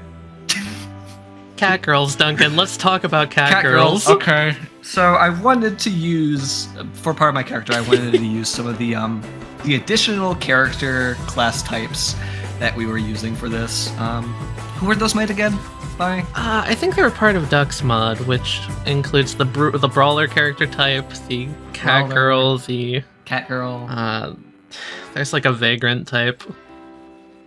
There's a really fucked up type that uses rule sets from other games systems. Yeah. We made our own custom type for Elisar in the end, but originally it was going to just use the cat girl type because the character type is it's a modulated version of the cat girl character type. Yeah. You may have noticed I used the fish dinner ability once. That is a remnant of the original class type, but I don't know how this ended up happening, because you guys are going to lose your minds when you hear this. I'm warning you.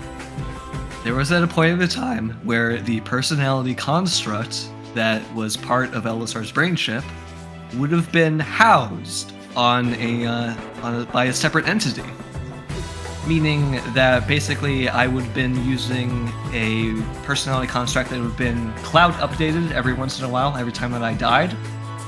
And then the original copy would have been updated with whatever I had learned during that life, and then copied over onto a new brain chip to be implanted into a new surrogate body. What I told him at this point was, oh yeah, there's someone who's into robotics. You can have a friend who does this for you. Yeah. I insinuated Millie's existence. I didn't give any specifics. So then I was on there, and I was like, ooh, Tali, I have an idea. Can, like, the main entity of Elisar be, like, an AI that is in control of Isotiller and is, like, keeps the whole base secure and keeps everything running? And that's part of it, that they have to defend Isotiller to prevent this AI from being destroyed if they want to keep Elisar around? It gets crazier. And I was like, oh, yeah, because I started discussing backstories at this point, and I was like, oh, I have an idea. What if the whole reason for Elisar's existence is that this AI was a bit of an anomaly, and that it started out as like a chat GPT type chatbot, basically, that gained sentience and gained a stand. Oblivious. And that they basically discovered, like, oh, like on this old laptop, there was this like chat AI that for some reason has a stand tied to it, and that's the whole reason of Vision's existence. Furthermore, you wanted it to be the case that it was like an AI tied into this like central like programmer of the Isotiller base that kind of acted as a defense protocol, if you will. Yep. At this time in the story, I was fully willing to delete Camellia and replace it with Duncan's character. Yep. He directly walked into the defense protocol thing. So if he had gone through with the cat girl thing, you would have gotten Duncan instead of Camellia. Imagine how fucking different it would have been. Man, I can't believe it would have had Probably would have that trusted the group less. He also described the creation of Millie to my face, and I had to just be like, okay. Yeah, no, there's a robotics expert. She likes tinkering. Yeah. Mm-hmm. I would have been in parts Millie. Yeah. He could have been the gun that screamed. It could have been. Could have been the gun that screamed. We could have put an Elisar in the gun. I made a gun that screams. There are reasons that I am scrapping. Where's Elisar? Oh, you know, the gun. In favor of the Elisar that we got. One of the ones being that I didn't really end up liking the whole timer-based, like, reincarnation character idea. Because, and before going into this, I just didn't think it fit for a horror campaign. I would have wanted the ultimate consequences to be level for each player. For death to not mean the same thing for my character as it would have meant for everybody else, it just didn't feel right. I don't think I would have been able to relate on the same level as everybody else. Little did I know that it's quite good actually that you changed your character, I think, because In a sense, yes. In a sense, no. You would have actually had like a foothold into the main conflict.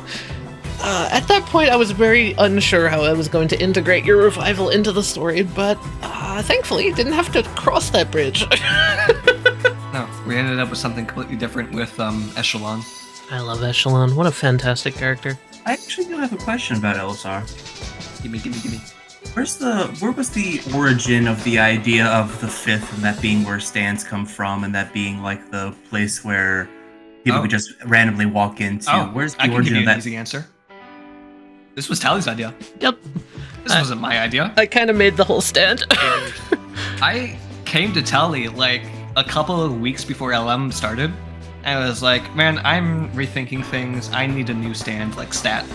And Tali came to me and was like, oh, I've had this stand idea that I didn't get to use, that I've kind of had on the back burner this whole time. Do you want it? I was like, yeah, give it to me.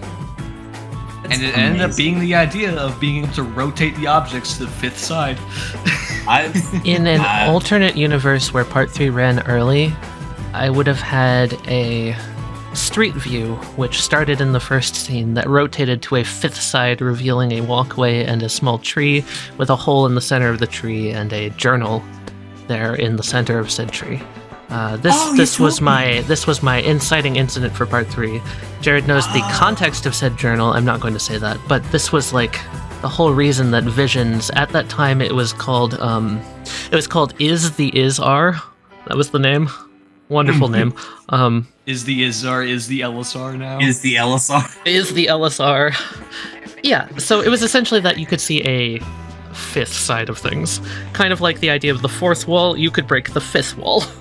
I kind of took that from there and brought it into like the whole like fourth spatial dimension idea. Yeah, and you ran with some theoretical physics stuff and applied that, which excellently tied into the idea.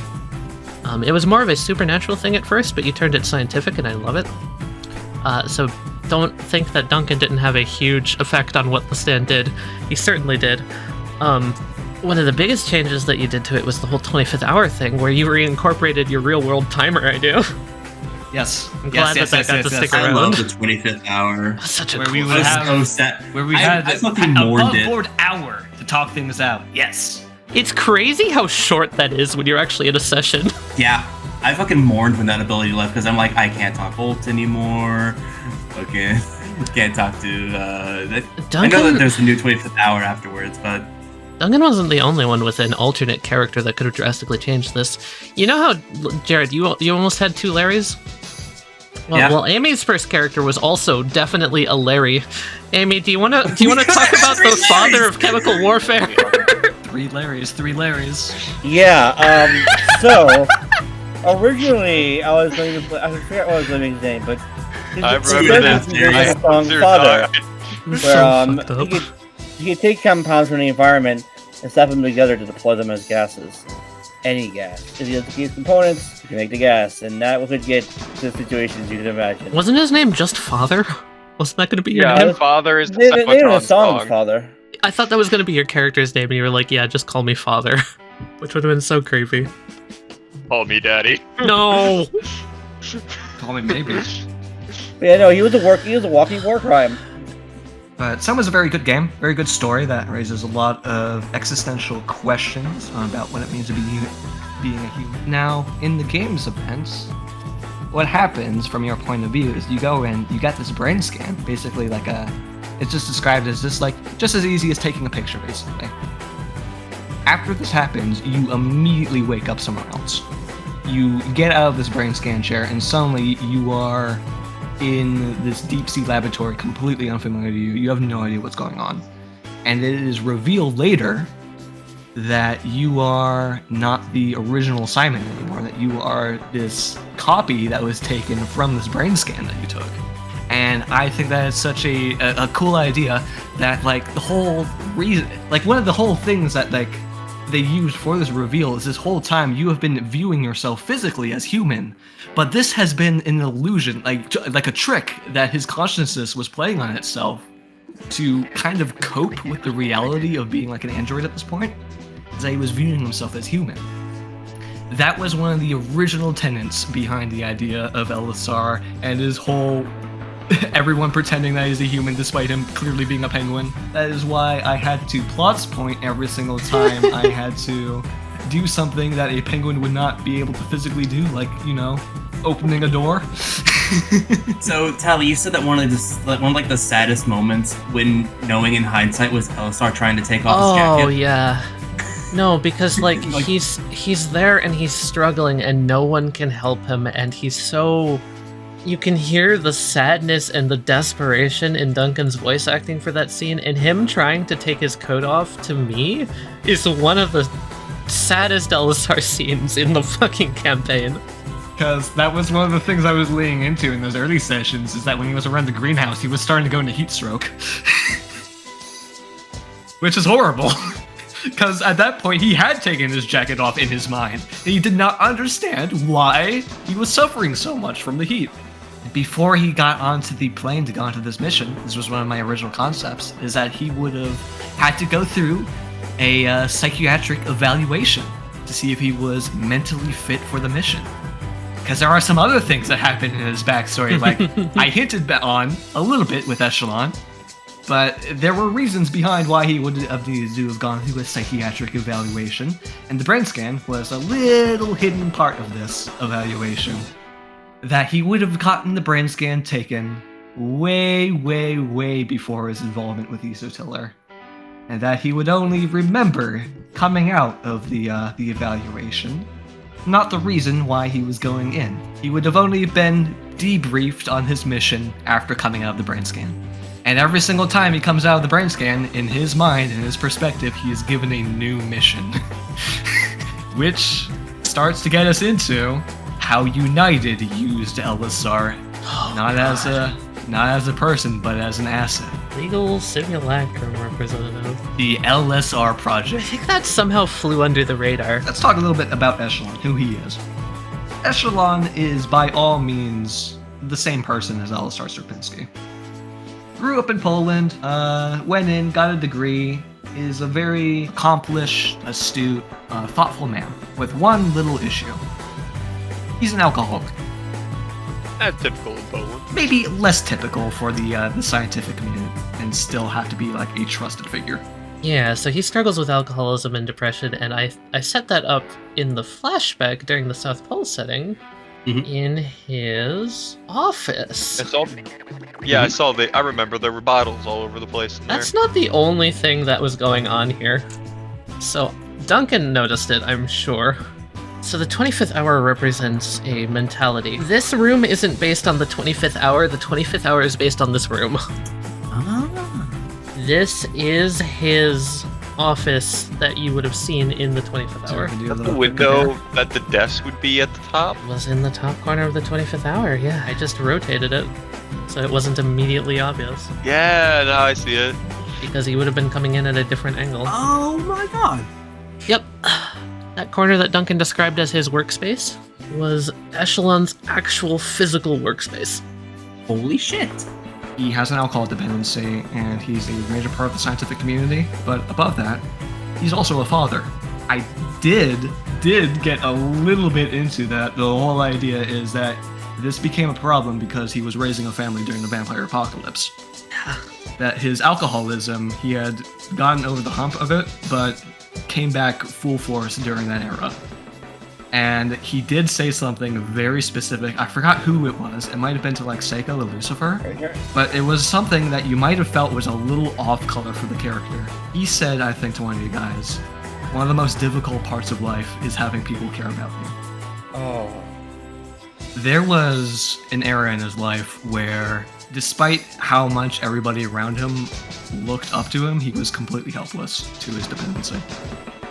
And that dissonance between who he was, his public-facing character, and who he actually was, his actual struggles, what he actually kept hidden from the world. There was a very strong dissonance there that really, really deeply affected him. And in this vulnerability, when he was at his lowest, United approached him with something to help him out, something so that he could kind of slink back into the shadows for a bit, kind of go under the radar, and while he works on his personal struggles, they could come up with a solution so that people wouldn't have to know what he's going through. That he could still be a force of hope and optimism for the greater scientific community and the greater world, right?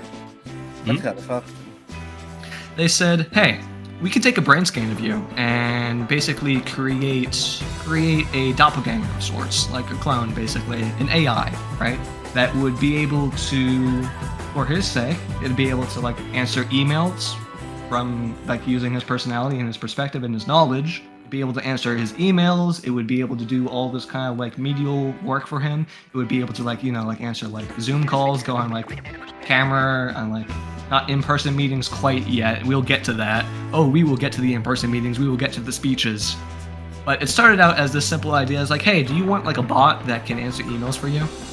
All we really need you to do is just, pay the commission fee. We'll get a brain scan done.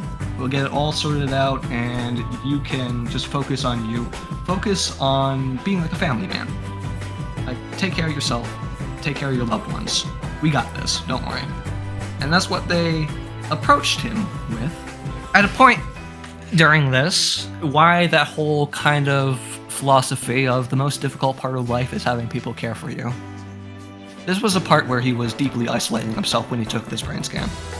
And we'll get back to isolation in a minute here, because that ties into perhaps the dumbest part behind this entire character concept.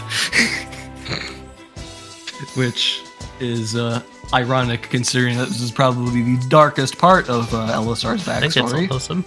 It'll be simple. All it will really do is just be your public face for a while, and once you're better, once you're back on your feet, you can take its place and everything can return to normal again. Well, United were little sneaks about this. Basically, what LSR what Echelon didn't realize he was signing on to is that they would have full legal rights to do whatever they wished with that brain scan. So, yeah, the legal representative simulacrum is what they were calling it, the LSR project. Basically, legally, it would be a simulacrum representative for Echelon Hexaflake. That is the reason behind the code name. But I'm getting sidetracked. Eventually, LSR became a little bit more than just a bot that answered emails. Slowly and surely, with a very emotionally vulnerable Echelon's complete consent, which they very much took advantage of, him being in this state, LSR slowly began overtaking more and more aspects of Echelon's life, starting to replace him not only in answering emails, but in like online meetings, telephone communications, and then they started taking it a step further. They started having actors coming in to portray LSR Sierpinski. They started having digital holograms in like live like facecam meetings. LSR slowly began to overtake more and more of Echelon's life, until eventually LSR transcended into something completely separate from Echelon. LSR became United's sort of covert propaganda figure. There is a reason you probably, as Lucifer, saw LSR on TV so much. I'm going back as Lucy and being like, wow, you sure were one of his role models. Yeah. He was so excited to work with you, and then you show up as a penguin, like, eh. I described him to Tali as he is United's Uncle Sam, essentially. Yep. The poster child for scientific progress. To enlist to United. And he wants you to know that they're for the general benefit of the scientific community, and that they're always going to have your back. Oh, it's so fucked. I love it. That's why he's so optimistic. They took all those bad parts and just kind of pushed them aside. Yeah, that's one of the things that they pitched. They pitched that, in fact, to Echelon. It's like, hey, you're so worried about like all these flaws and how if people like learn these things about you, how they might view you and your work as a scientist.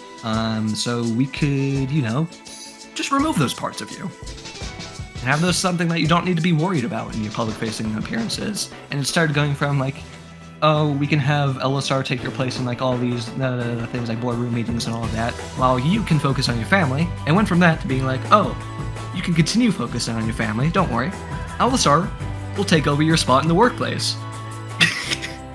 And then it went from there. It's like, okay, well, you're still contracted to work with us. We can just like send you off to like, someplace like Isotilla or Antarctica, for instance. And you can just work all day, and don't worry, Elisar will take care of everything else. Elisar will be your public face. Elisar will be there for your family.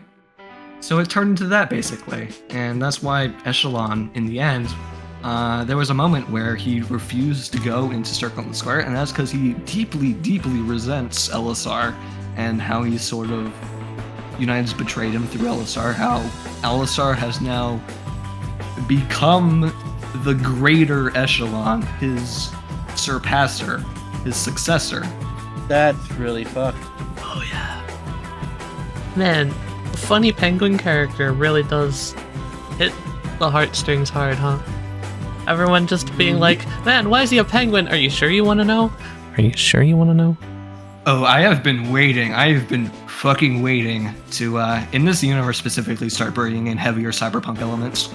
I'm so glad. I need more dark shit. I need more stuff that just... Yes! I love this concept so much because it brings in the stuff that I really wanted to emphasize with this campaign, and it's just another side of kind of the stuff I've been doing, so, you know, hand in hand, both of our stories work together to kind of support each other. I think it's so awesome how that all, like, came together in the end. I'd like to point out that this company now likely has, if they have a stand user on their team, might have possession of Millie's stand. They might be inert, but they still have possession of it. Hey guys, you know what this also means?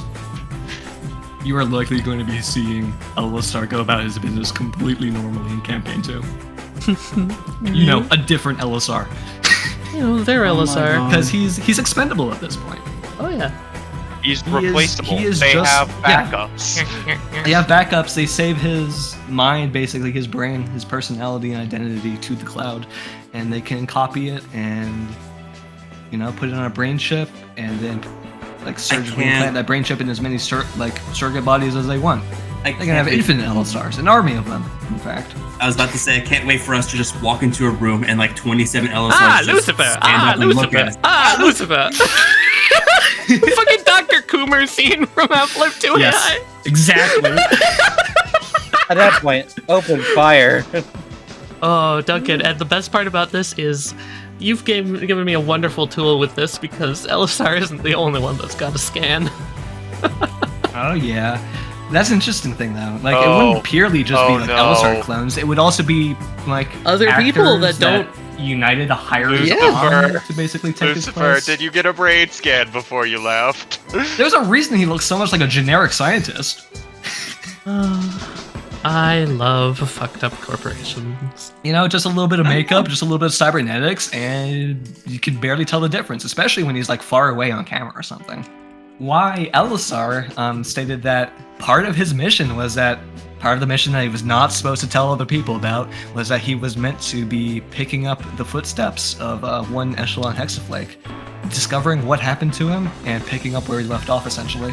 So, when United caught wind that Echelon was probably dead, their first response, send in Elisar and replace that part of his life as well. This campaign was essentially the moment where Echelon is no more, and it's all Elisar from here on out. Literally, I think... If that can contextualize his breakdown a little bit better, or maybe his reaction to Elisar's presence, maybe his self-destruction and isolation at the end there, when we were seeing those flashbacks. Yeah. Not only that's kind of how I treated the Weatherman. Very nihilistic is how I wanted to play with the Weatherman. I hope I was able to get that across. You handing me over such a huge part of your character was such a big responsibility I didn't want to fuck up. But a lot of the things I did with the Weatherman were very much how I thought Elisar would react to the scenario, but with a twinge of cynicism. More nihilistic. With the case of Echelon dying, I think my favorite part for how it all turned out was how Echelon was treated at the beginning of the campaign. They mentioned he had just died, and that was it. He was so unimportant. Yeah, because he was sent there as basically, this is like a dead-end job when we don't want to deal with you anymore. sending you to this super isolated quadrant. Not only that, but what Millie was doing was covering up any emotional attachment anyone else had to him. Yeah. She was intentionally making it so everyone was happy and comfortable. So the reason that they didn't react so hard to it and were just like, this sucks, was because of her, and in the long run, the protocol that she had, which that email reveals is not one Bliss made. It's one that Echelon made. Or more accurately, one that Echelon collaborated with United to make. The one that ultimately replaced him. That's why I'm like, can we really trust the Echelon here? He's the one who made this protocol. This is an email from him. Can you trust Echelon? Probably not. But you can trust certain parts. He's not gonna try and kill you. You want to try and kill you? Me too. One of the most recent episodes. And This is he why was here when, before, so he was a little insane. Alistar got quote unquote Watsky'd. Yeah. That's why the 0% side of him still retained almost everything. It's cause that chip, when he was rebuilt as a person, that was all reconstructed, and that was all in there. So that's why he wasn't just mindlessly wandering around. That was basically, at that point, purely the side that United had programmed. Meanwhile, the Alistar that remained as Circle and Square actually broke free from all of that. That's why there was that kind of change in his programming to be more focused on the current instead of the future. It's just because he broke away from that programming that told him to be the representative, to be the optimist. God, what a deep freaking character. Oh yeah, that's the question I have. But go ahead. This art. Yep. So haunting. Oh yeah, it's in regards to this art. Yeah, so this art actually contains a major reference to an album that inspired this character a lot. Can you see it? I'm being an asshole. I don't know enough about albums to know. Talking about the eye goop. Yeah. No, the eye specifically, that's like bleeding that weird kind of like psychedelic like rainbow stuff. That is a reference to, actually let me find it real quick so I can show you guys. That is a reference to a Redbox album cover. From the album. It's from the album Kerosene. This, in my opinion, is sort of like, this is like Echelon's character theme. There, you can see the album cover now. Yeah, I've seen the lyrics here. That's very... Okay. Yeah, this is fucking cool. Yeah, I recommend listening to the whole thing later. I'm gonna play it while you're talking about him. I was really excited to incorporate some of like the darker music that Redbox has made, while getting with Alistar to focus on some of the more kind of like uplifting and kind of like emotional, like upbeat side, I guess. Yeah. Especially with visions and afterthoughts. In the end, that was actually one of my original ideas, that with the act stand, with the reincarnation stand, that I would be closing out each incarnation with There's a Time, which was the song that I played at the reveal at the finale there with Circle in the Square. Oh, I love There's a Time so much. Yeah, up to you whether or not you want to talk about its sister song. We can save that for later if you want to still go into that. Oh, There's a Place, you mean? Yeah. We're finally talking about it now. Alright. So there was, before Millie died, there was an Alistar ending that me and Tali were talking about. Yeah. A pretty fucked up one. Yeah. And one of the reasons behind this ending was one of Alistar's initial motivations, which was, fixing this whole problem, cleaning up this mess, putting everybody back together. Now, the runoff, the LSR, so I say, still retained a lot of this initial motivations. These were motivations that were mostly brought about because of his programming as a United representative. Because doesn't that kind of work out, United's whole MO, Alistar wanting to put everybody back together to unite them with their original selves. It just kind of like all fit together just all too well. So I wanted to lean into it a little bit more. with what we were going to be doing with There's a Place. There's a Place is the name of the theoretical stand that LSR would have unlocked at some point. There's a Place would have taken the form of a research project that him and Millie would have been personally working on and developing. Essentially, what it would have been is a good ending of sorts. They would have figured it out. They would have put the puzzle together. They would have figured out the way to finally put everybody back together once and for all. And everybody could go home and be happy and not have to worry about it. This entire chapter of Isotiller could just close out just with one stand's ability. And that ability to create the illusion that everything's okay.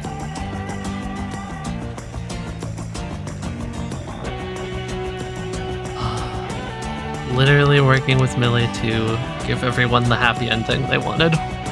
You all could go back to your normal lives, just forget about everything. It would no longer be a part. It would no longer be in the back of your head because everything's resolved. You've gotten the closure that you wanted, right?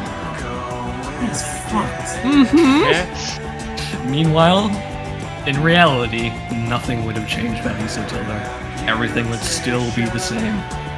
And if the project had gone through, my thought process was that stand would have triggered in the basement. That effect would have happened. I would have done it before the flood, and you guys would have joined the maggots onto the water, unaware that you were suffering.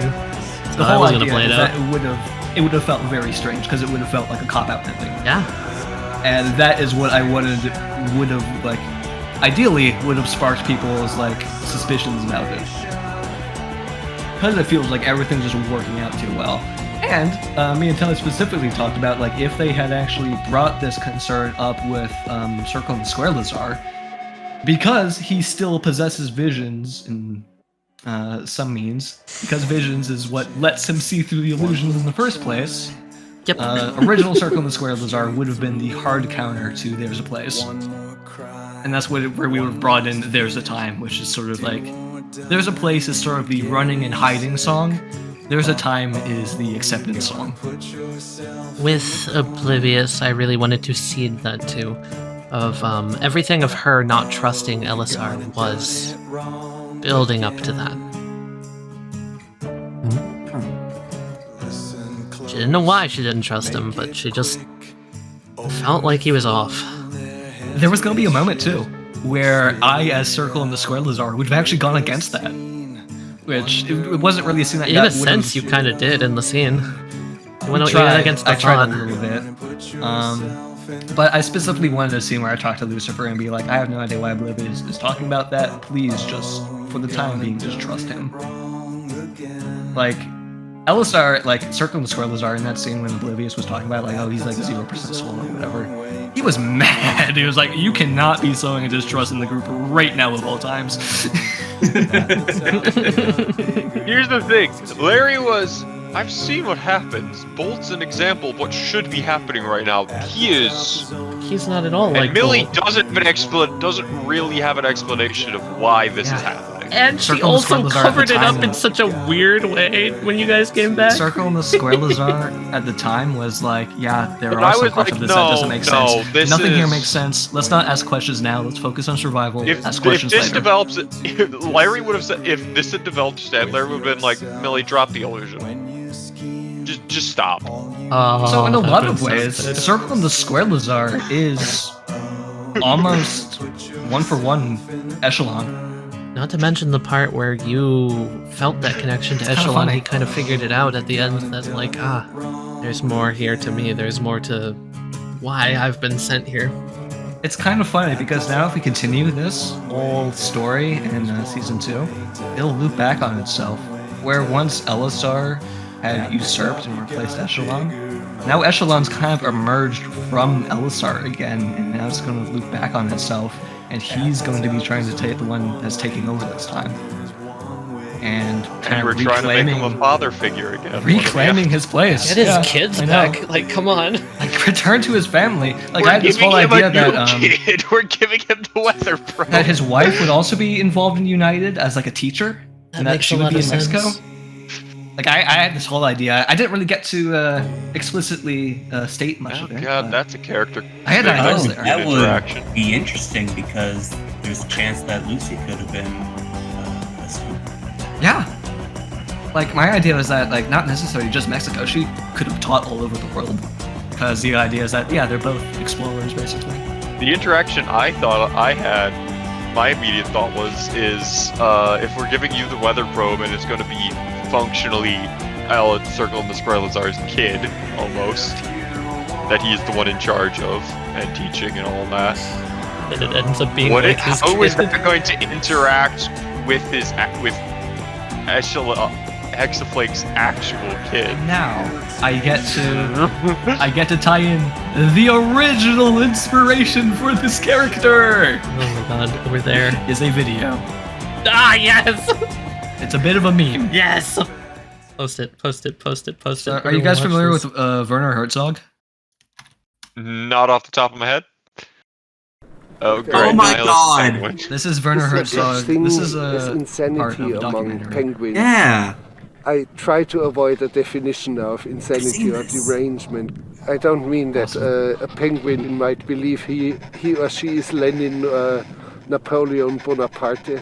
But could they just go crazy because they've had enough of their colony? Well, I've never seen a penguin bashing its head against a rock. They do get disoriented. They end up in places they shouldn't be, long way from the ocean. These penguins are all heading to the open water to the right.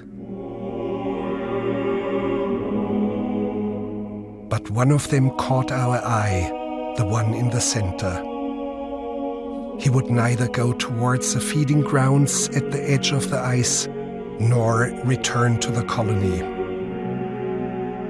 Shortly afterwards, we saw him heading straight towards the mountains, some 70 kilometers away. Dr. Ainley explained that even if he caught him and brought him back to the colony, he would immediately head right back for the mountains. But why?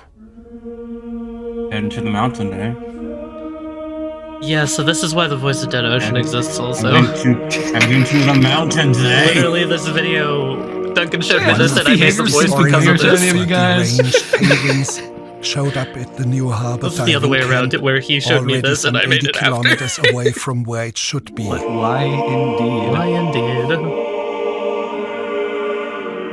The rules for the guys humans just are: going. do not disturb or hold up the penguin. Stand still and let him go on his way.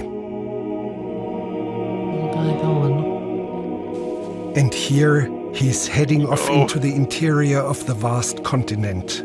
Do not intervene. With 5,000 kilometers ahead of him, he's heading towards certain death. Or he has sealed his own fate.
Okay.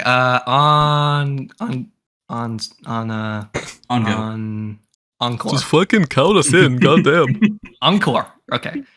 Yeah. So 3, 2, 1. Encore. Born to Born live. to live. Fuck. Save them all. 150. I am a man. 410 trillion dead frostbitten. Dead frostbitten.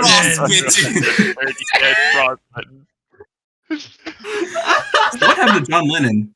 No.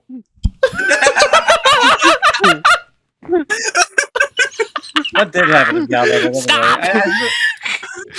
You will never know. I will take my secrets to the grave. I still have a secret action set, Tali.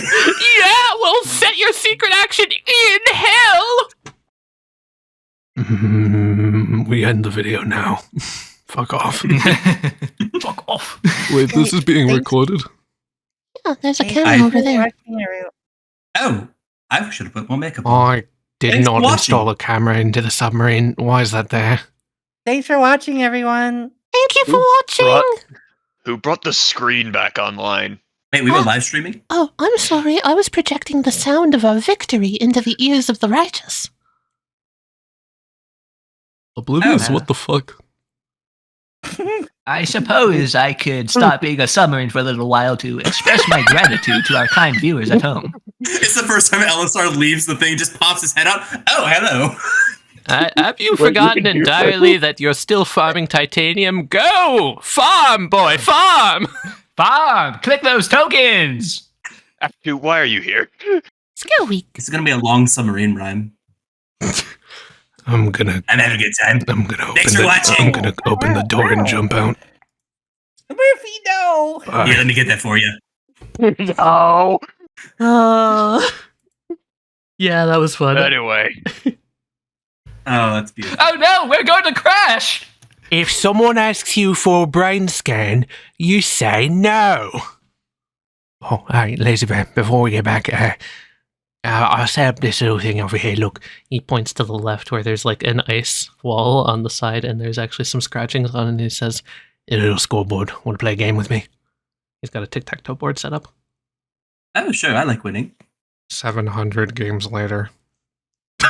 Lucifer's not even, he's not even like doing it. He's just like looking away, just like choosing a random picture.